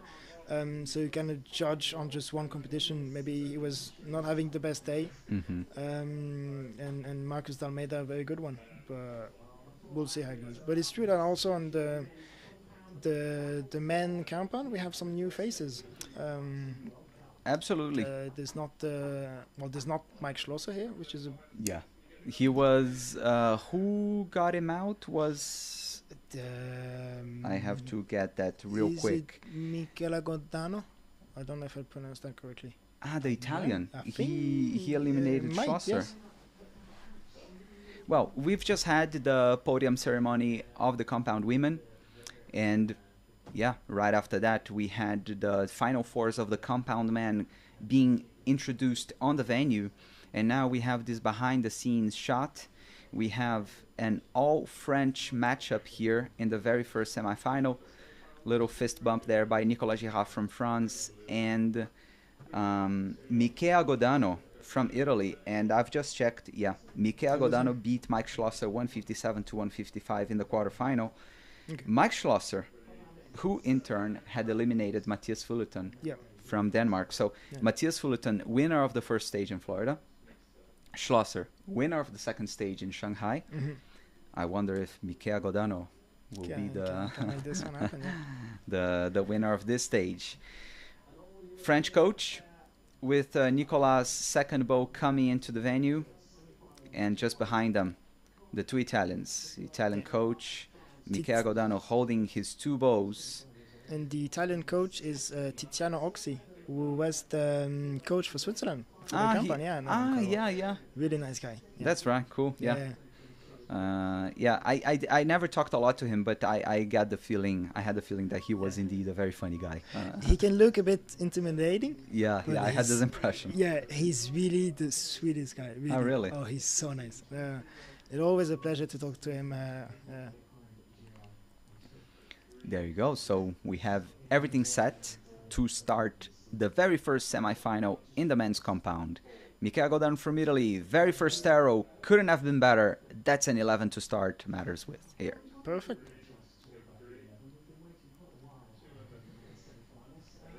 Oh, Nicolas Girard, he's got a kind of a badass look about him, huh? Yeah, yeah. Kind of like Well, really compound-esque, I'll say.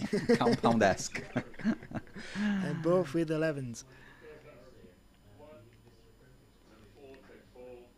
Oh, whoa, nice another group by one. Godano. Very much dialed in. Girard with the typical very slow way into his anchor. And also another one. Wow, Guys are coming in really strong so far. that is a nice-looking fresh target face. Yeah, that's right. Oh, Whoa! The Just- very first triple 11 we have today. That's setting the bar up high for the Frenchman. Phew, got it also. Wow. No, That's- and I like that it's also the first time we see today that it's like when you shoot the arrow and you're kind of like, Yeah. he was nodding his head even before it hit the target. Whoa. That I think you saw more before when it's a 10 and they knew it was a 10 and now they're not exactly sure if it's an 11 or not. Yeah. But I mean, that's groupy. You Man, look can at barely that. get tighter than that. Yeah. No, and I love when it's this kind of shooting in a fresh target face. Oh, yeah.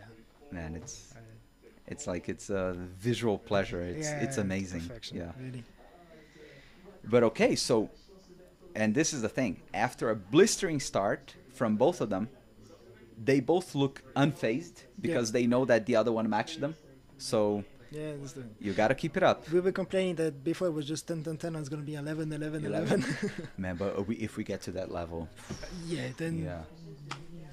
they're going to have to start shooting Bebo or something because they're too good. Or just put the targets further away. So Yeah, shoot at 70. There you go. yeah, with this target's face. Yeah. Yeah.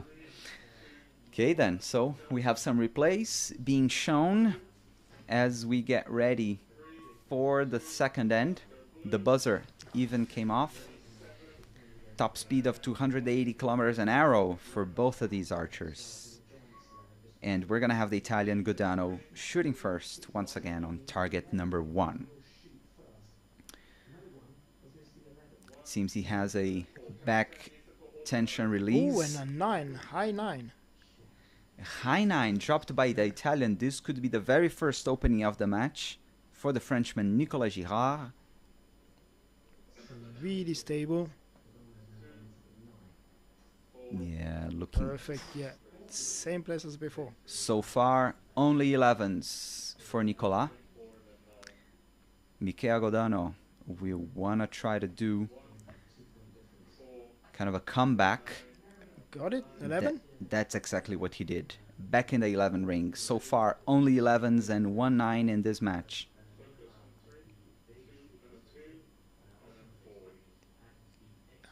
And 10, that's a 10.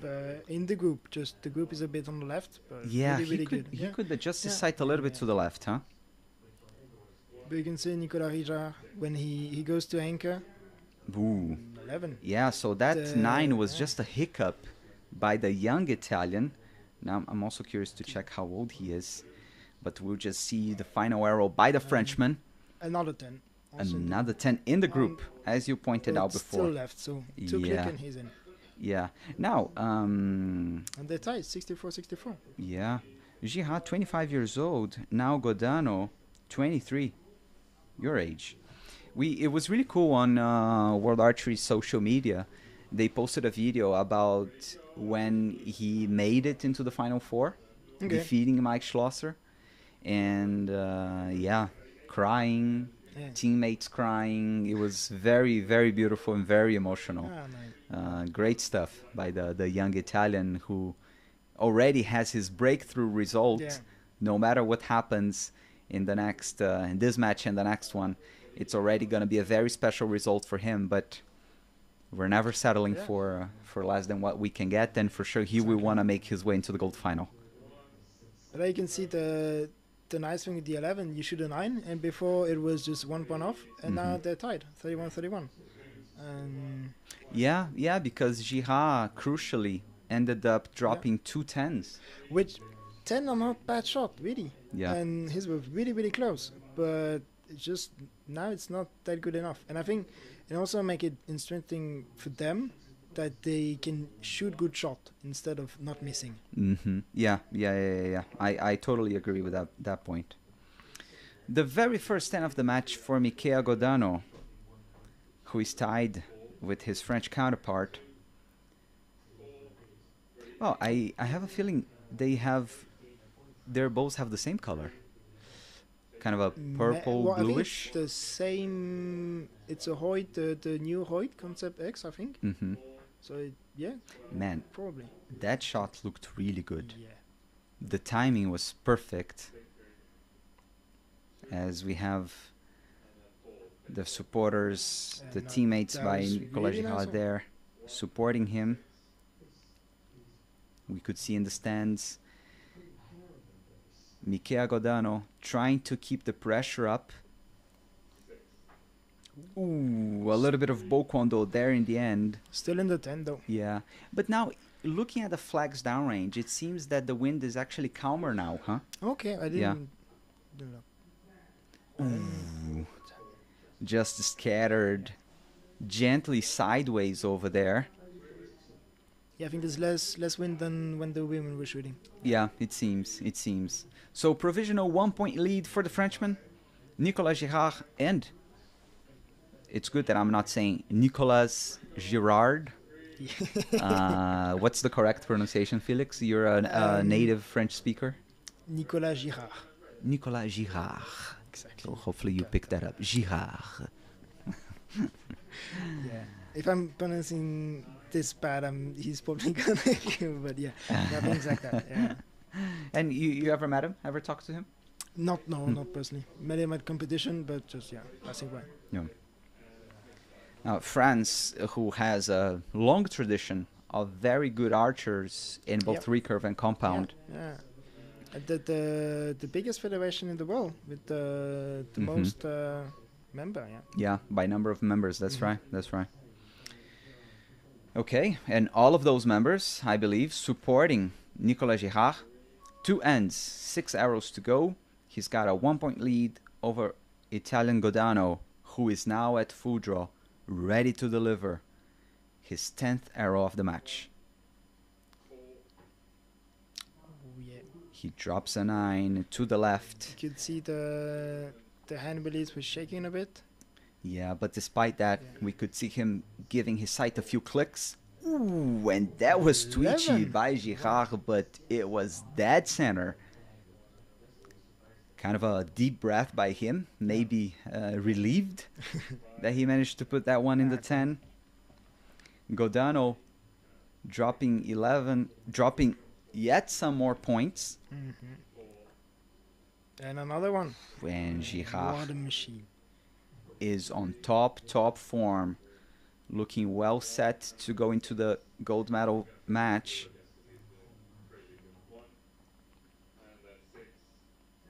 And a 10. And Godano with the 10. Good, but not enough. 29. Not good enough for the standards now that we have the 11 scoring, especially with Nicolas Girard in such a strong form. Wow. And that's a 10. Yeah, high 10. For a 31, what was a 1-point lead now provisionally becomes a 3-point lead. And proof of the heat is... Yeah, we see Nicolas, he got his cap off and he's using it as a kind of a fan to blow the wind a little bit there. Yeah, and also with the pressure, it's, everything's a bit warmer, your body's different. So it doesn't help for sure. Yeah, so we're having a little delay to update the scores over there. They're showing a 4-point difference. Yeah, I got the math wrong before. So a 4-point difference now. Yeah, Oof, and the reaction by Godano there, happy, That must have been with the first arrow. Kind of like, it was. Can't be affording to be shooting an 9 now. So his form deteriorated a little bit, right? He was a bit tense, more and more tense, But it's funny because, at least for me, I always struggled more with the beginning of the matches rather than the end. How is it for you? I think it really depends on the match and also the condition. For example, when it's windy, it really depends on if you can, like, at the beginning, know exactly where to shoot, where to aim. If you need to aim off, then you can just aim at that spot and go on. I think for me it really depends on the 11. It really depends on the match and also what the opponent is shooting. If you can see that it's not going to be very close, you're a bit more relaxed. Man, Nicolas Girard's shots are looking incredibly good. He looks so dialed in. I'm afraid that's too late. We're not a 9. Especially with that arrow by Godano. He's just shot a 9. And I think he knows that his chances of making it to the gold medal final are getting slimmer by the second here. Nicolas Girard at full draw for his second arrow in this end. Calm. Ooh. And that's his first 9 of the match. Just out high, around the same place where he shot the 10 in the last arrow in the previous end. And that one... you think it's in? I'm calling it a 10, but we'll need confirmation. But I think it's not going to make much of a difference here. Nicolas Girard gets the job done with a 10, a commanding victory. Dropped only 1 9. So that would have been nearly perfection in the previous scoring system. But 158, that's something. Nicolas Girard goes through to the gold medal match, and young Michael Godano, the breakthrough of this competition, will have to settle for bronze. Very good shooting, and you can see that even with the 11, if somebody is really shooting good, then they can take a commanding lead faster than before. So no, I think it's a good thing, the 11. It also brings more what is actually happening, because before you gotta have someone who was shooting super good, but we're only shooting 10 and had a super strong and tight group, and the other one was not shooting as good, but they were just barely in the 10 and they were tied. And now if you shoot good, you got that 1 point more. Have you, in practice, have you already scored with 11? Yep. Have you played around with it? Yeah, I did a practice. And how did it go? It was kind of fun, and also the things that I think if you get too frustrating on only needed to shoot 10, and now 11, you get a little bit tense because it's really, really, really small. But yeah, it's nice to shoot a 57 with 4.9. So yeah. And you scored 60 arrows? Yep. And what was the score? I can't remember exactly. It's hard because it's different. It's hard to memorize. Yeah. I remember that I think I shot 327 normal scoring, and after I think it was 550 something, 540. I don't remember exactly. And also because in the app you cannot score the X as 11 now. It has to be manual. Yeah. But yeah, the also the fact that there's no break in between, that I really like. To be honest, even before I was more to just get rid of the second 36 arrows and just shoot 36 and not the double 72. And now to have it just in one go, also I think mentally it's different, but yeah, it's quite nice. You don't have that break where when you need to restart, it can go well or bad. It's just you start and then you finish. All done in one go. Like we just get done with it and that's it. Yeah. And to be honest, qualification it's not really what matters. Not the new format to have official practice and quali in one day and then it's done. Yeah. We'll be back to that in just a bit, but we're getting started with the second semi-final. Home favorite Emirkan Khaney making his debut in the Final Fours in a World Cup. With an 11 has also. The dream start with an 11. Off now to Nick Capers from the United States, who I remember had the one Final Four appearance last year. Yep. Just clips the line of the 11, matches his opponent. We're all square. Sure it's in? I think it's in. Okay. I'm not sure. I think. Then Emir to the Khan left. starting to form a group to the left, gives his sight a few clicks, and now we can see a very good shot downrange, and we have visual confirmation that the wind really doesn't seem to be a factor now, No. as the men are now shooting for medals in Antalya. Also to the left. Whoa. Like Nicolas Girard before. Yeah, Emir Khan, And that could have yeah. been a 33, Yep. just off to the left. Opportunity for Nick here to have an early lead. But definitely not what happened because he dropped the 9. So that's actually a provisional 1-point lead for the Turkish. I also really like his book. The all white. Mm-hmm. It's nice. Yeah, it's nice, huh? I think I won't be able to look that up now. But I remember in Shanghai last year when Nick, he made a Final Four appearance, and now back into the Final Fours in a World Cup stage this year. We get there a shot from the judges checking the arrows. We couldn't see whether the judge was pointing up or down, just to indicate whether the arrow did catch the line or not. So, Would we? oh my goodness, and 31 to 30. why do we still have the previous match up there in the graphic? Apologies. Hopefully now you will get semi-final number 2. USA's Nick Capers against Emirkan Haney from Turkey. Wow, toothpaste smile there by the Turkish in between sets. Field is cleared. 2 beeps tell us that we are go for end number 2. It'll be the American Nick Capers shooting first on target 1.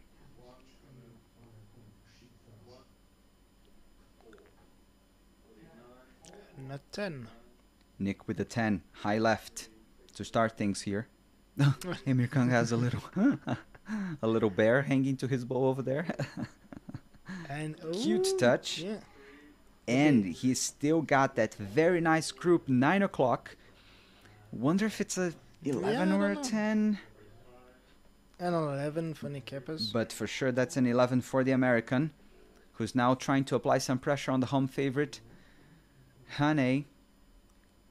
Is that full draw, some movement there in the end? Ooh, little bubble, Twitched a little bit there in the end. Yeah, it's a 9. Yeah. And that ended up being a 9.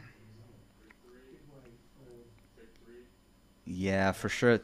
That wasn't a good arrow. No, definitely not. Ooh, just there in the end, twitching like that.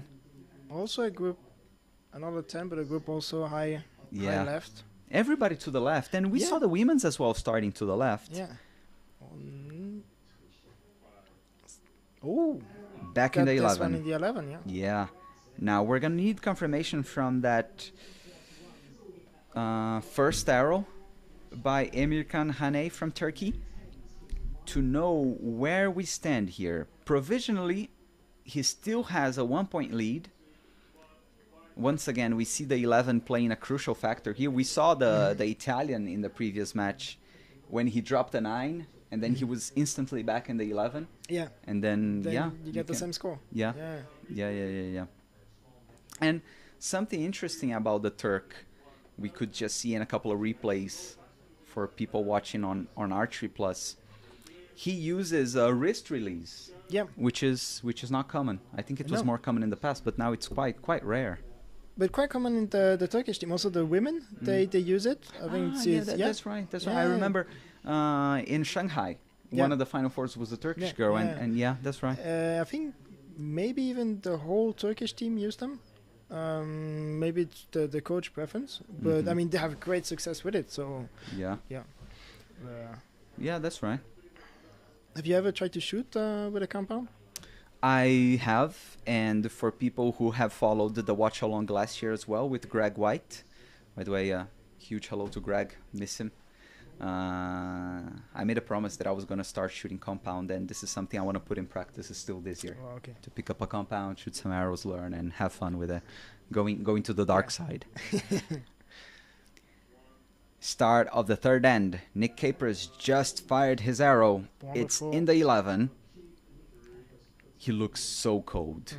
Cool as a cucumber. Love this expression. And an 11 also.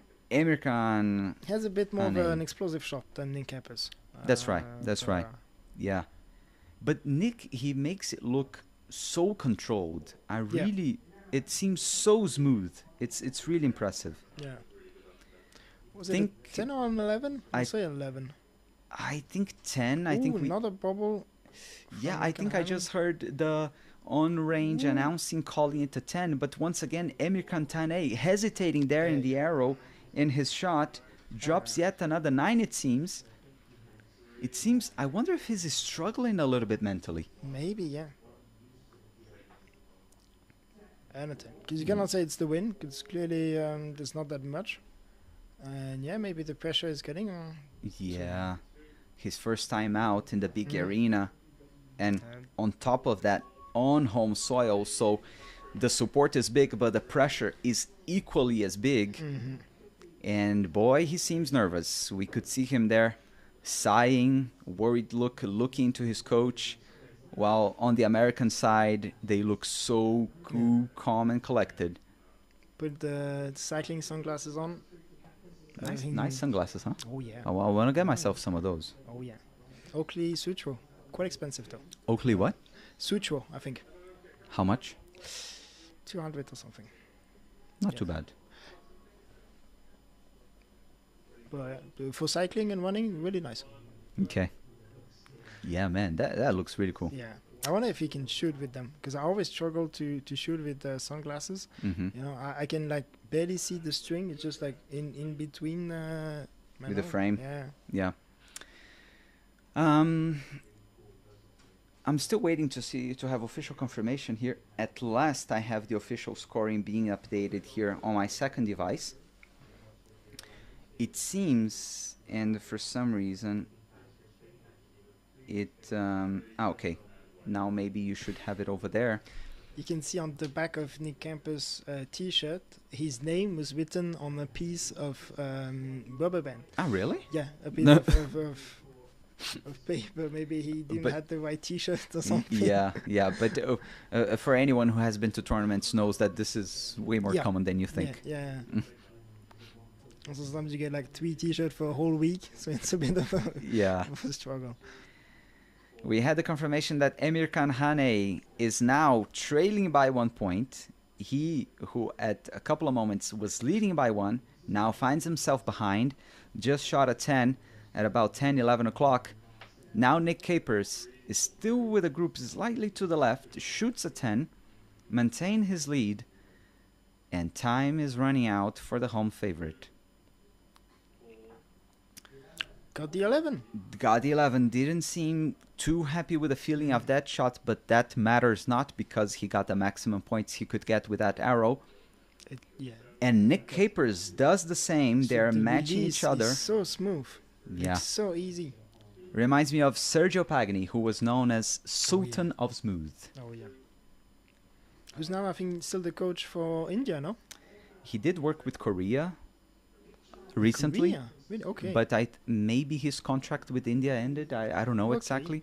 But superb job he did with India. And still a 10. Still a 10 for Nick. Left, and you can see that the wind picked up a bit. Yeah, that's right. And Nick with a very good group to the left, maybe due to the wind. Probably.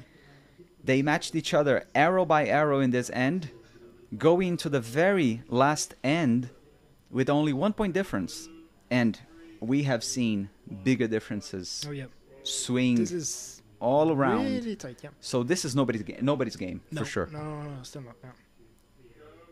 But I think when you have change of wind like that, your coach, there he can be a really big help to tell you. Because also with the nerves and everything, you really focus more on your shot, and you don't. If you also need to pay attention to that, and you only have 20 seconds to shoot your shot, so you cannot wait for the breeze to cool down. Sorry, just to interrupt you. Man, Nick Capers, I think it's the fastest arrow we have seen today. 307 kilometers an hour. Oh, wow. And so, yeah, he's got a very nice setup there. Yeah. Very fast. And Very, very fast. even more impressive, the fact that he makes it look so smooth Yes. in what I believe is a somewhat heavy bow. I mean, 60 pounds for sure. That's the limit for compounds. So Yeah. maybe 15.9.9 just to be in the limits. But yeah. Good. We're starting the 5th regulation end in the hands of Emirkan Haney from Turkey. He's at full draw, just fires. Into the 9. And that's a 9. Precious points dropped there potentially. The door is open for the American. Capers just released. It's an 11.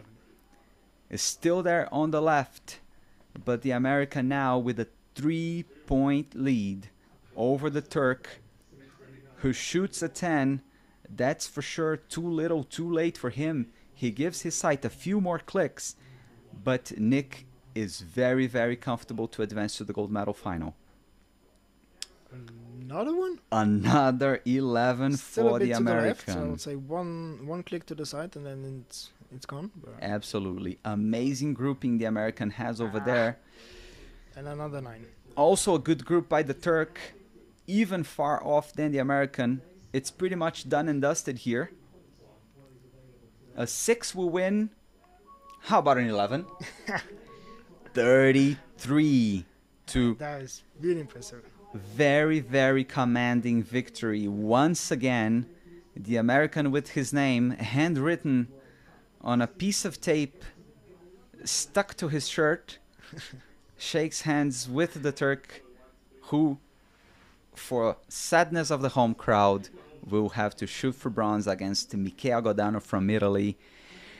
Felix, I think we're set for a thrilling gold medal match between yes. Nick Capers and Nicolas Girard. Huh? Oh yes. Oh yes. No, this is going to be a really good one. But then American Haney with 150, which was the maximum you could get before, and now I'm Yeah. not shooting that good, but still shooting a 950. That's a bit weird, yeah. Yeah, that's funny, right? Yeah. 100, you look like, oh my goodness, he shot the lights out. And it's kind of like, well, not really. Yeah. If you ever try to shoot with a compound, be very comfortable with shooting before shooting with a hinge release, the one that rotate. I've tried that a few weeks ago. I've never been so scared in my life and stressed to shoot a ball. It's awful. I gotta admit, the concept sounds really crazy to me as well. Yeah. Hinge release is crazy. But it works really well. Once I could not have my legs shaking, it was okay. Can you, for somebody who doesn't know what we're talking about, can you explain how it works? Well, the basics that you pull your bow and you keep your thumb on a little piece of metal just to keep it not going off. And when you go to anchor, you rotate your hand and the release, and basically you just have a hook that will go off. And some When you release have change the angle. some release have a little click just to know where you're at, and basically you just come here and it's really a surprise. I think when you've done it a lot, you can be a bit more aware, so when it's gonna go off and not, but it's really a surprise, and when you're not used to it, it's a bit scary to do. I think you have like 4 main ways to shoot a compound. The most common one just with the button, so it's a trigger, you pull the button and then it's a trigger, it goes off. The one that American Haney shot, it's also a trigger, but it's strapped to your hand, the wrist. And the other one also is, how do you call that again, when you pull more and then it goes off? Don't remember the name. Is it the back tension? I think, yeah. Basically you go to anchor and then you need to pull to a certain amount and then the shot will go off, which is a It's really just extra pressure. Oh, American Haney start with the white. 9. Now the man barely had time to take a breather and have some water. He's already back into the arena, has shot his first arrow. The worst that we have seen from him so far today, I believe. Yeah. That was a 9 close to the 8. And Michele Godano is starting the bronze medal match just like he started the semifinal, with 11s nearly perfectly at the center of the target. We see a lot of work, a lot of sight work there by the Turkish. Yeah. He's adjusting a lot his sight. Yeah, I think he's struggling a bit to find the middle and to be really confident. Is it a 10 or just a 9? The funny thing is that we're seeing on a screen and you're kind of like, Yeah. Oh, straight in the middle. and he's straight in the middle for the Turkish. Maybe he did get his sight marks correct finally. Off to the young Italian now. Oof, who drops a 9. Yep. 9 up high. He had such a strong begin to this first end. I wonder if he's over trying, and maybe Hane as well. And then Yeah. this is something that I loved from the last watch along with Siret Luik, who's going to be with us tomorrow for the recurve finals in Antalya. But we were playing a lot with the idea of Sofa Warrior, kind of like just talking about, Yeah. I think he's over trying. I think it's not his sight. I think he just needs to relax more. And it's kind of like, Exactly. Yeah. here from the comfort of our seats, it's really easy to say that. But it's a cool But- 20 degrees, no sun, Yeah. no but, stress. Yeah. But when you're there with emotions running, with your heart racing, it's not that easy. I think it's bad news for the Italian camp because it might have been a 28 for... Oh. No, 29 for 29. Godano Well, because... It's just 1 point, and now 1 point difference is not that much. Yeah, but so he had his arrow downgraded, so it means that he trails 29 to 30. I gotta say, I didn't see this one coming. I really thought that Godano was gonna come off really strong off the blocks. Yep. But then Hane, with Got the the 11. in the end, yeah. Yeah, that's right. But I think what you were saying with over trying with the 11 is really something that can be a bit of an issue. Also with the recurve, and really Whoa. stable and cool shooting in the 11. That's the shot he's gotta be looking to repeat. He's got it in him. It's just a matter of being consistent. And once again, we saw Emir Khan, just like Nicola we saw before today. He shoots and then he's like, yeah, that was a good one. Yeah. Off to Michele from Italy. About to release his arrow. Off he goes. Another 11. Very well. Back in the game. Now it's the Turks' turn. And that's another 11 with an amazing group. Still on the left. There's so many people on the left. Yeah. Somebody tell them, like, hey, move your sights. Oh, wow. 33, 11, 11, 11 for Godano. You see how it sounds. You see how that sounds. Yeah, but... And another one. 11, 11, 11. It's not that bad, though. It is. It is that bad. But I'm sure it's really, really nice to shoot one. Yeah. The feeling also just to see the black dot of your arrows in the target. Just like, Yeah. I agree with you. Yeah. As we see there, the young Italian man, the look of focus in his face. Oh, yeah. Guy looks like a man on a mission. Yeah, he means business. Yeah. Taking no prisoners. Man, I'd be scared if I was across the line. Oh, yeah. Seeing this guy kind of like, whoa. Okay. Yeah. The focus on the eye just after the release is like, okay. Yeah. Emir Khan Hane, he looks way more friendly. Yeah. Smiling and joking. Yeah. How are you when you're competing? Do you look like you don't have a lot of friends, or?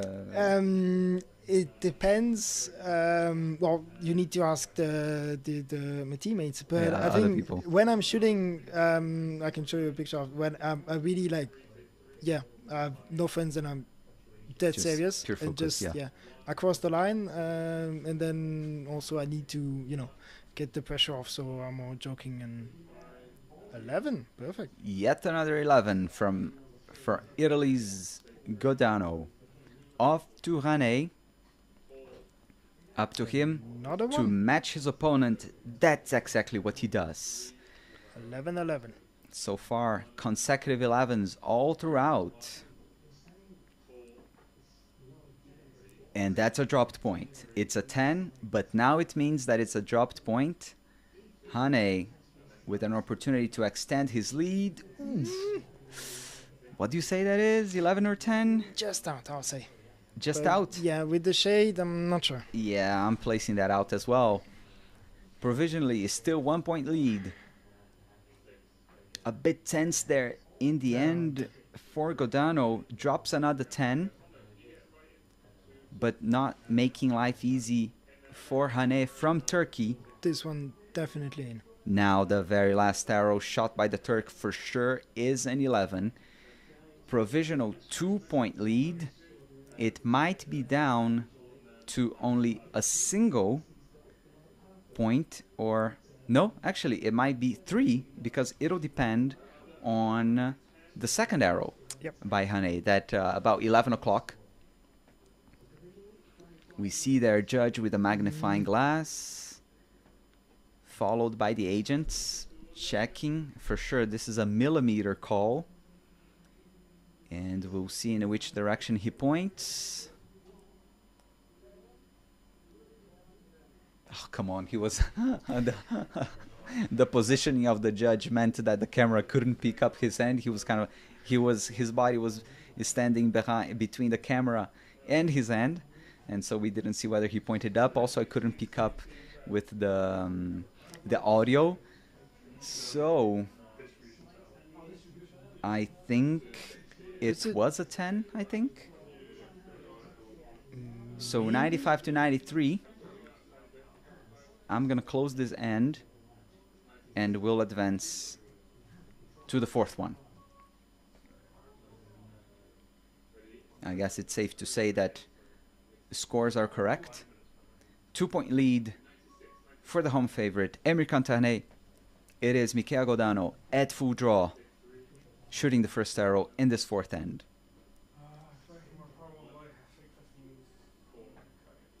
11. Whoa, what a shot that was. And he looked so relaxed. It was beautiful. Great, great shot to put it in the very center of the target. Beautiful 11.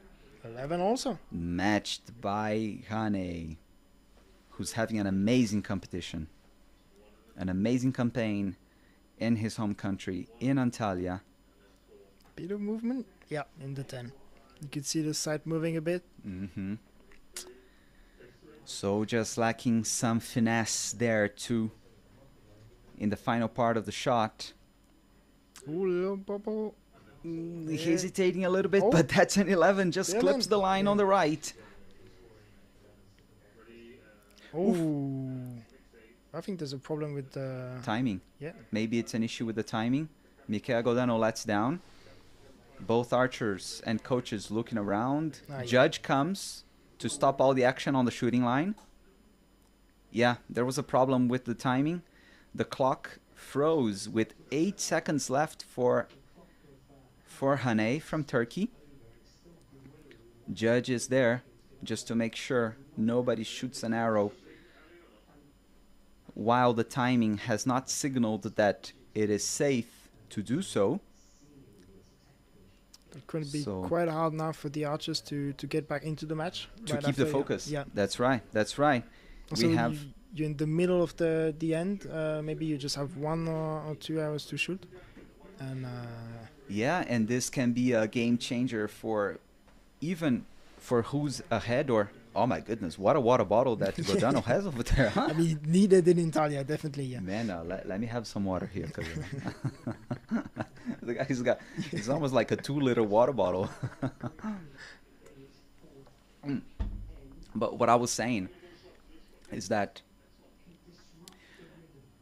what you said is key about keeping the focus, because Godano, on one hand, is trying hard to make it up, put pressure, and win this match with only 4 hours to go. And we have Hane, who is trying to keep his lead. Yeah, yeah. And so if any of them blinks and loses the momentum, it can be game over. Yeah, yeah. Wow. The problem's still not solved, I think. Yeah, we still have the glitch. We have there the replay of The Godano. timer didn't went on. It seems we have now action resumed. Matters back to normal. Okay. And we're given the okay by the judge.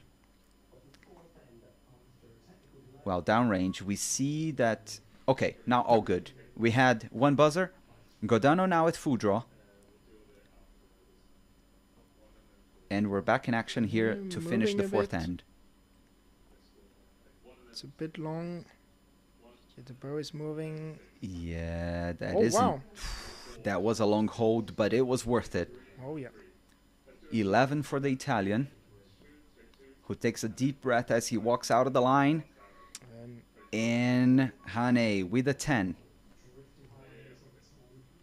The 3-point lead now goes down to 2. Is still a somewhat comfortable lead for the Turk. Yeah, but 2-11 against 2-10 and then it's tied. Yeah, exactly. And is starting off with an 11, just like he has done so many times today. Godano, who could put some serious pressure. Yeah, definitely. But he looks calm and ready for business. But I think what is giving him away is when he breathes. Yeah. He's taking some deep breaths. Yeah. And that tells me that the boy's nervous. Yeah. Who wouldn't be? Of course. I mean, also just now with only three hours left, and I think the compound matches are a bit more stressful because it's really, if you miss one, it's game over. Really. Because a cumulative scoring. That's right. I mean, that's right. Yeah. Really hard on the metal. I'll take the opportunity. Quick reminder, just that we are watching, and you can watch as well, everything that we are following here on the left-hand side of your screen. This QR code will take you to Archery Plus, where you can watch all the action, and we're here to keep you company. We're beginning the fifth end, 128 to 127. I'll just have to correct The win picked up that in the 10,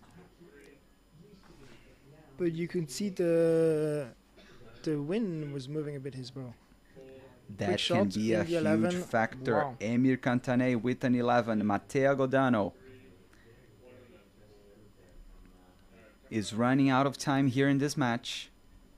Might miss out on the podium. And with that 9, maybe it is game over. Emir Khan hesitating, not for the first time today. He did have a twitch there, but he doesn't seem fazed by that. Another 11. It seems it is too late for the Italian, who shoots an 11 in the very last arrow, but I'm afraid that won't do. Wow. What a final end. Wow. What a final end. What a strong finish by Emir Khan Hane. Is that the best score we had yet? 161. Man, let me check. It might have... No, Nick Capers shot 161, didn't he? Or no? Just a second. No, Capers shot 156. I think it's the first match over 160. Well, we can see all of that in just a minute. I'm gonna update the schedule here, and just let me get done with this match. I'm gonna update the graphics, and then we can see all the scores we had today. So, and we'll get to the gold medal match also. Yeah, remind me here, Felix. How much did Godano shoot? 155, yeah. That's a good question, actually. Something like that, yeah. Thanks for that, Felix. Sorry. Nick Capers, it was 156 to 150. And then I think with this I have all the scores. We can take a quick look at the schedule before we go to the gold medal final. So just let me bring it all to the screen. Yeah, let me see whether I can. All right. Man, and I really like this AI tracking that we've been having since last year. Yeah, it's really cool. And it's really impressive. Like, really, Nick Capers, he's the one with the fastest arrow. It's really impressive. Like, we just saw there the Hane with 272, and then we have Nick Capers with 35 kilometers an hour faster than that. It's really impressive. And they have a pound jet limit. So I Yeah. don't know how he can manage that. Maybe Yeah. it's just he's the only one shooting Matthew's bow also. All the other one are shooting Hoyt. Yeah. So that might be it. Maybe, yeah. And so there on the right-hand side of your screen, you have the schedule with all the matches that we had then. And you're right, Felix. Emirkan shot the highest score we had today, 161. Wow. I really thought that Nick Capers had shot more than that. And so Nicolas Girard had 158. Becerra had a 159, so she had the best score up until now. But really, really impressive shooting by the He Turk. shot a lob 33, and that pays out. Really impressive. Great stuff. It is time for our very last match of the day. It is the grand final between Nicolas Girard from France against Nick Capers from the United States. It is a gold medal and a ticket to the final at stake. We are given the go. Nick Capers is at full draw to kickstart the very first stand in the gold medal final. Oh, a 9 on the left. He was shooting on the other target in his match prior. On target 1, you mean? And Yeah. now he's on 2. Yeah. Maybe he can... Oh, little bubble. In the 10. So, early lead for Nicolas Girard, taking, capitalizing on the opportunity given by the American. Whoa! And the arrow almost went through over there. It's clearly an 11. Even the veins are pretty much within the bail. Is it just the shaft, or if the veins touches the line? Huh. That's a good question. Fe- That's a good question. and another 11. Man, I think the target will need replacing over there, Yes. or the middle. Yeah. So I wonder whether we're going to have a little delay. The field crew might have some extra work over there because Nick Capers' arrows are almost going through the target, as we have Nicolas Girard all within the 10. Maybe it is 10, 11, 10 for Nicolas Girard. You still need confirmation on one arrow over there. But then just coming back to a point you raised there, Felix, is, and just to give context to the viewers, is the rule is, well, when the shaft touches the line, it is the higher score. Yeah. But then on that case, that we have the arrow so far within the bail that we have the veins. Yeah. If the veins count as a part of the arrow, that would give you an extra point. And also when it does that, the target face is so tilted up that you cannot really see the line anymore. So really, I'll ask a judge next time I see one. Yeah. Now you got in me that case, curious. yeah. I'm gonna look that up as well. Okay. So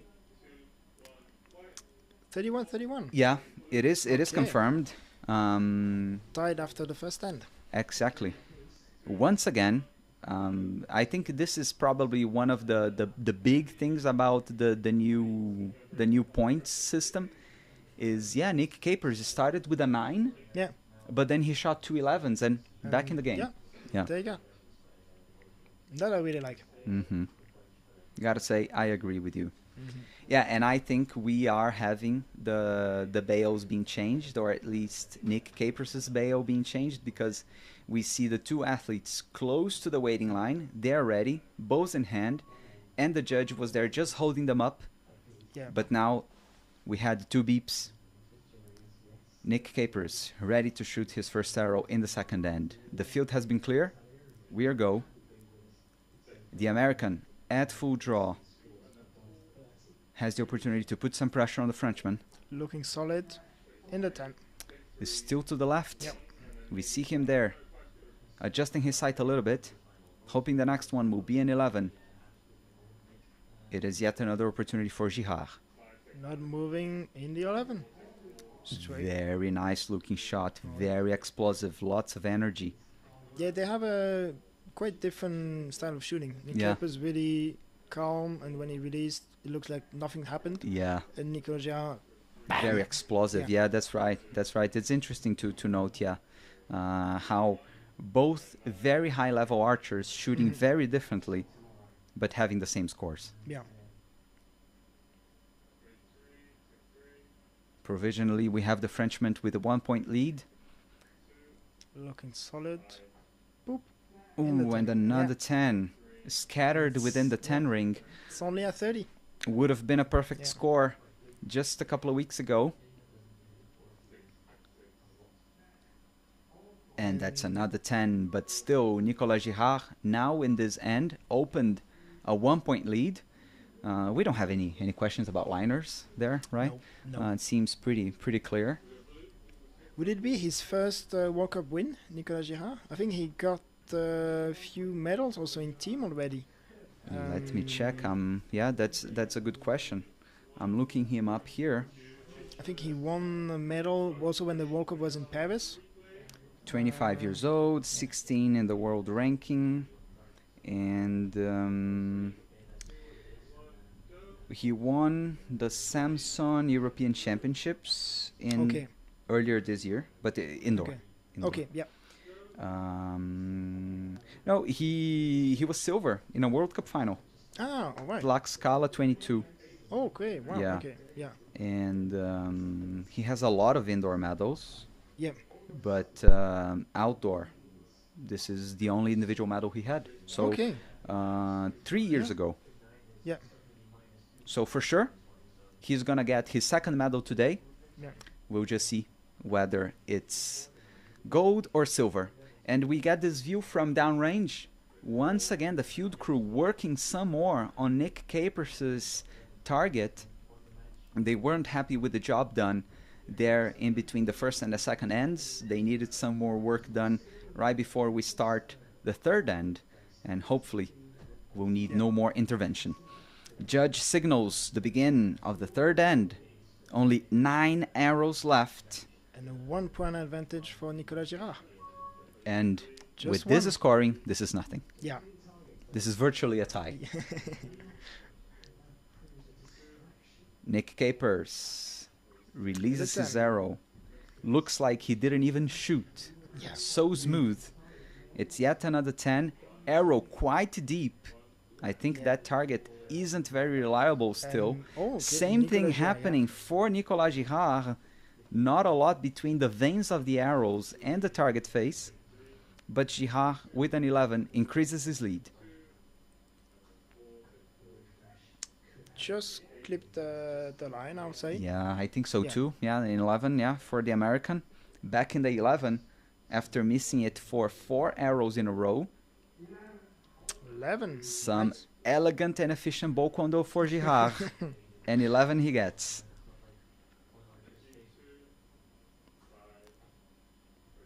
Ooh, and another 10 for Capers. Maybe they just moved the target face a bit. And the 11 was where he shot the 2-9 now. Ooh, that was very twitchy there in the end for Girard, but that's a 10. That's okay. That's not too bad. It seems that he has a 3-point lead, subject to confirmation. But man, look, if this was the old scoring, it would be 90 to 89. Yeah. But with the 11, it's now 94 to 91. So from 1 point to 3. Because Nick, over the last 6 arrows, he's been quite scattered over the 10. Yeah. But it just isn't good enough. No, but I really think it's an upgrade for compound. It make it so more interesting, and a lot more can happen just like that. And you want to check the score and actually see each arrows, because before for compound it just you check the score at the end, and you see it was 150, 149. It's like, okay, in the end Mike Schlosser won. Yeah. The end result is always the same. Mike Schlosser won. Yeah. I know. Yeah, we called it correctly. The graphics there, it was wrong. So we just have the same value. 2-point lead for Girard. Just like it happened in all previous ends, Nick Capers is shooting first on target 2. With a 10. Another 10. He shakes his head a little bit in disapproval. Maybe his patience is running out. He knows for sure his arrows are running out. And another 10 also. Nicolas Girard. All he needs is to match his opponent. With each arrow that passes, he gets closer to his maiden World Cup stage win. And another 10. High this time. Capers, yet another 10. Yeah, moving around the 11, but not quite in. The arrows just don't come inside. Nicolas Girard looking cool once again, drops another 11, extends his lead by yet another point. Explosive, but efficient. Yeah, very, very efficient. And don't think it's in. He's almost looking up, kind of like, I'm doing everything I can. They're not just going inside. And he got it, 11. Girard. Oh, he had dropped an arrow on the ground, it seems. Yeah, or the arrow looked broken. Or maybe when he picked it up, he saw there was an issue, he just dropped and got another one from the quiver. I think so, because the coach just... yeah, he even removed the knock. Yeah. Yeah, putting that one kind of like, don't want to take any chance of shooting this one. Grouping like that, I mean, you can break some arrows. Yeah, yeah. But, yeah, Capers, it just seems like he's over trying maybe, but for sure it's not clicking. Yeah, I mean, when the other archer against you is just shooting 11, you really want to shoot it, but if you try too hard, I think you just get 2 10s and then it goes into 10, which is good, but when the other one's shooting 11, it's really...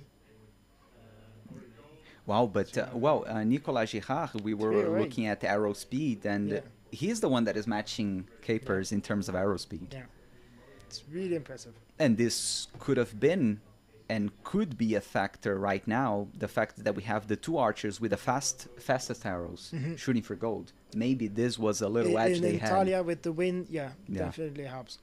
But okay. I don't know if there's that much difference in arrow speed in compound. I know that for Weekov there is, just because some people are shooting 45 up to 60 with Maron Espoli. So there you got big Pounds, differences. You mean? Yeah. I know there's a limit for compound, so maybe just the setup that change. Yeah. Which arrow you're shooting, with which bow. Really impressive. So we have the begin of the 5th and last regulation set. Nick Capers, another 10. You can't help but feel gutted for him. It seems that Nicolas Girard, it's his gold medal to lose. Ooh, wonderful. He makes a statement in that direction with a nearly perfect arrow. Looking a bit tense. In the down, yeah. Wow.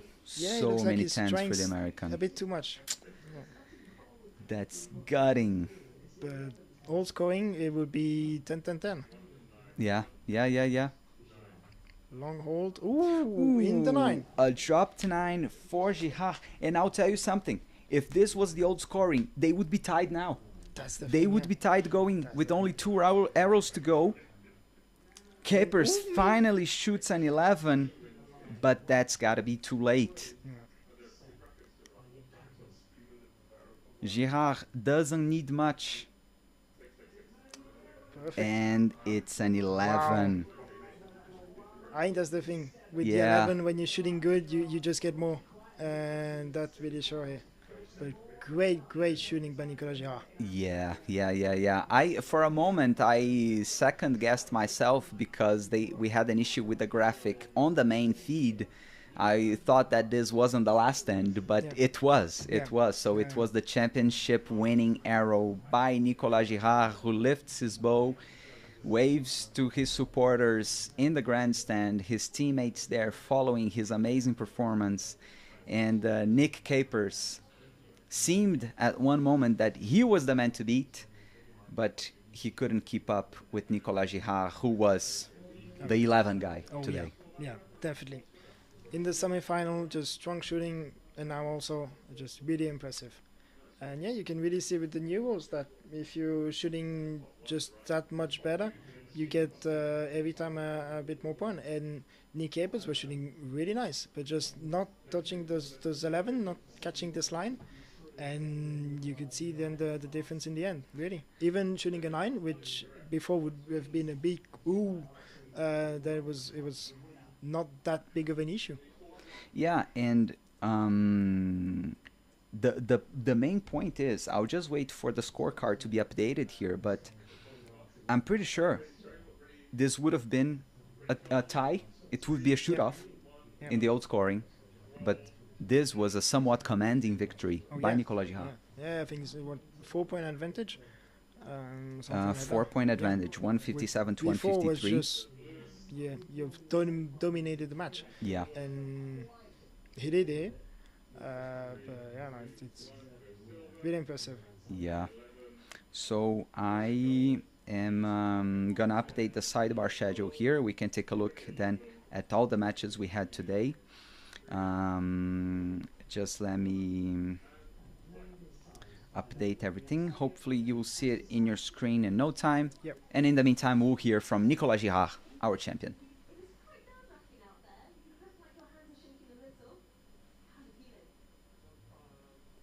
Being interviewed by Lucy O'Sullivan.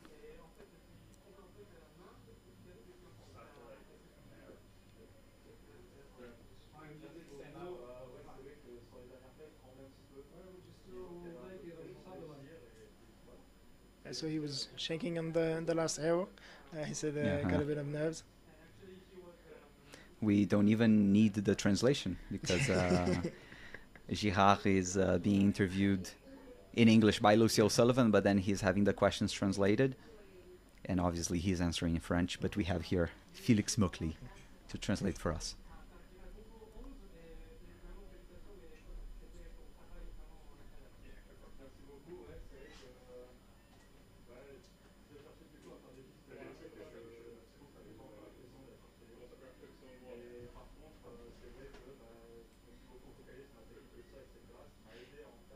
Which is really interesting. He's saying he was more looking at shooting 10 than 11. Mm-hmm. And I think that maybe what have been the difference in the final match.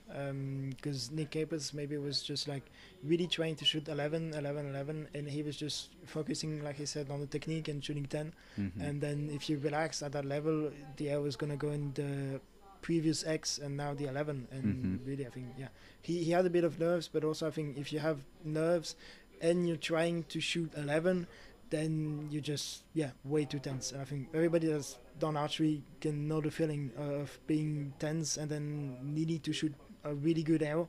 Sometimes it's just much easier and you got a better result just trying to shoot an arrow, a basic one, a normal one, than trying to do something really well, and then it's too much and you get too tense and you actually miss more than you could just shooting something normal shot. We all know it's really easy to overtry in archery, right? Yeah, so really. But really cool to hear this from him. Oh my, and who was translating is the translator for the Korean. Yeah, for the Korean coach. Yes. Yeah, so Coach O. France, they have a Korean coach, Coach O. And they do have a translator for him who translates obviously from Korean to French, but then impressive to see the guy also translating from French to English and back and forth. Mm-hmm. Amazing stuff. On the main feed, we are getting the brackets now updated with all the results from today. on the right-hand side of your screen, you have the updated and final schedule with all the results of all the matches. We have already gone through the compound women, and as we have now the podium ceremony almost ready to start in the beautiful Konyaaltı beach in Antalya, we'll just go over the compound men's results. So Nicolas Girard beat Michele Godano 158-153 in the first semi-final. Right after that, we had Nick Capers from the United States beating home favorite Emir Khan Haney 156-150. And then in the bronze medal match, we had the best score of the day performed by Emir Khan Haney, who shot amazing 161 to defeat Michele Godano, who shot only 155. And then Nicolas Girard 157, beating Nick Capers from the United States 153. I'm just checking here, and absolutely what made the difference was the X's, was the 11s, because it would have been 149 to 149 in the gold medal match, but actually it was a somewhat comfortable win for Nicolas Girard. Actually what we have is 157 to 154, like that's my mistake over there. But well, we are coming to the end of this watch along. I take the opportunity to tell you all that this is, as the name suggests, watch along. I thank you all for joining us. On the right hand side of your screen, the left hand side, sorry, you have a QR code that will take you to Archery Plus, and that's where you can follow all the action here with us.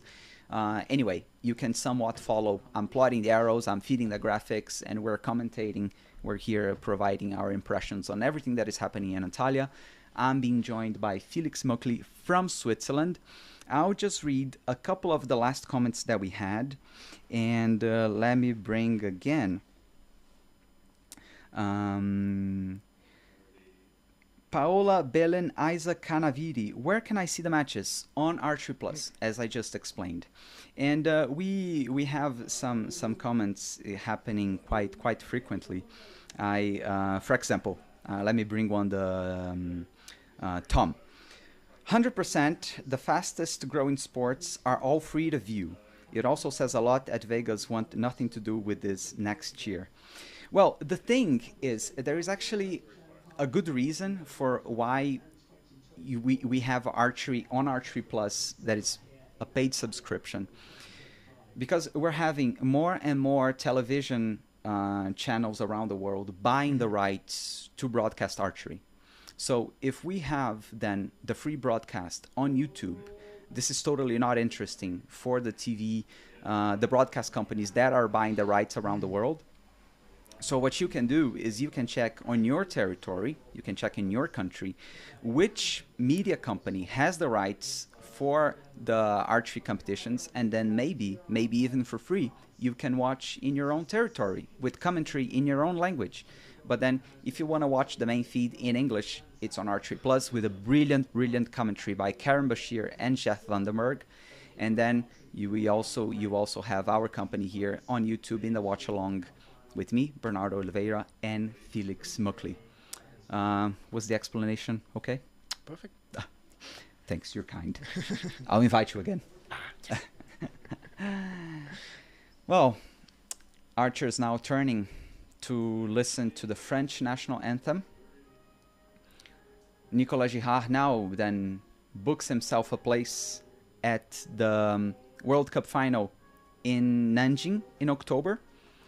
First stage, we had Matthias Fullerton winning in Florida, Max Schlosser winning stage 2 in Shanghai, and now Nicolas Girard from France is the third different winner and the third archer to book a spot into the final in October. And he got his first World Cup win. And yeah, very well pointed out. It's not only his first stage individual medal, because he had a medal in a final, but not only that, it's a win. Yeah. Like, and it's becoming for some time. He's a very strong archer. He has been there for some time. Yeah. Shooting. Also, I remember a few years ago in the World Cup in Paris, in team they're also very good. And those past years, not so much, with also India and Korea being very strong. But yeah, it's nice also to see some other faces. Yeah. And we see in the grandstand Lisa Barbelan, Yeah. Olympic medalist, Yeah. who was there watching, clapping, very happy for her teammate. And Nicolas Girard had himself a brand new shiny Herbelin watch. Yeah. They look really good. Okay. They look very good. I gotta say, some of the previous watches that we had in other seasons, I didn't really like how they looked. Yeah. Yeah. But this one, it's Okay. a nice one, huh? Okay. You're a fan of watches? Yes. Yeah. I never see you wearing watches. Never when I'm shooting. Okay. Yeah. And you're shooting all the time, so... Pretty much. When you see me, yeah. But yeah, usually I always with a watch. Yeah. Okay, great stuff. Well, I guess we can bring to a close. Do you have final thoughts, Felix? Anything you'd like to add just to wrap this up? Well, thank you for having me. And really, my opinion on the X for Kampan is that it's really a step forward. I'm very curious how it's going to go with Rikov, but for Kampan, it makes watching matches much more interesting. Yeah. It was really cool. As I said, I'm not 100% in yet. But I really enjoyed the matches today. I think it was really cool. And tomorrow, as Felix alluded to, we're going to have recurve. It'll be with Siret Lewick, who was with us for the Shanghai sessions. So if you remember her, you have the opportunity to see her once again. Very knowledgeable. It was really cool when we had her with us, just like it was with Felix. But then tomorrow, we'll be back for Recurve Sunday at the third stage of the Hyundai Archery World Cup 2025 season. Just a final note, I think I said this before, but if you're wondering what is this 11 and this crazy thing, don't worry. Next time out in Madrid, we're back to the regular scoring that we had, 72-hour qualification round, World Championships, everything will be back the same. This was a trial that was being done in Antalya, that is being done in Antalya, but it's not for sure whether this is going to become permanent. Anyway, if it does, it's not going to be in the very near future. So for sure, not this year. But I think it's well worth trying different things for the growth of our sport. So that's it. Felix, thank you so much for coming. I really enjoyed our conversation. Hopefully viewers enjoyed it as well. Thank you so much, everyone, for joining us. We'll be back tomorrow at the same time. That is at midday 55 p.m. Central European Summer Time. I'll see you then, wherever you are in the world. Thank you so much. Muito obrigado. I'll see you guys tomorrow. Bye-bye.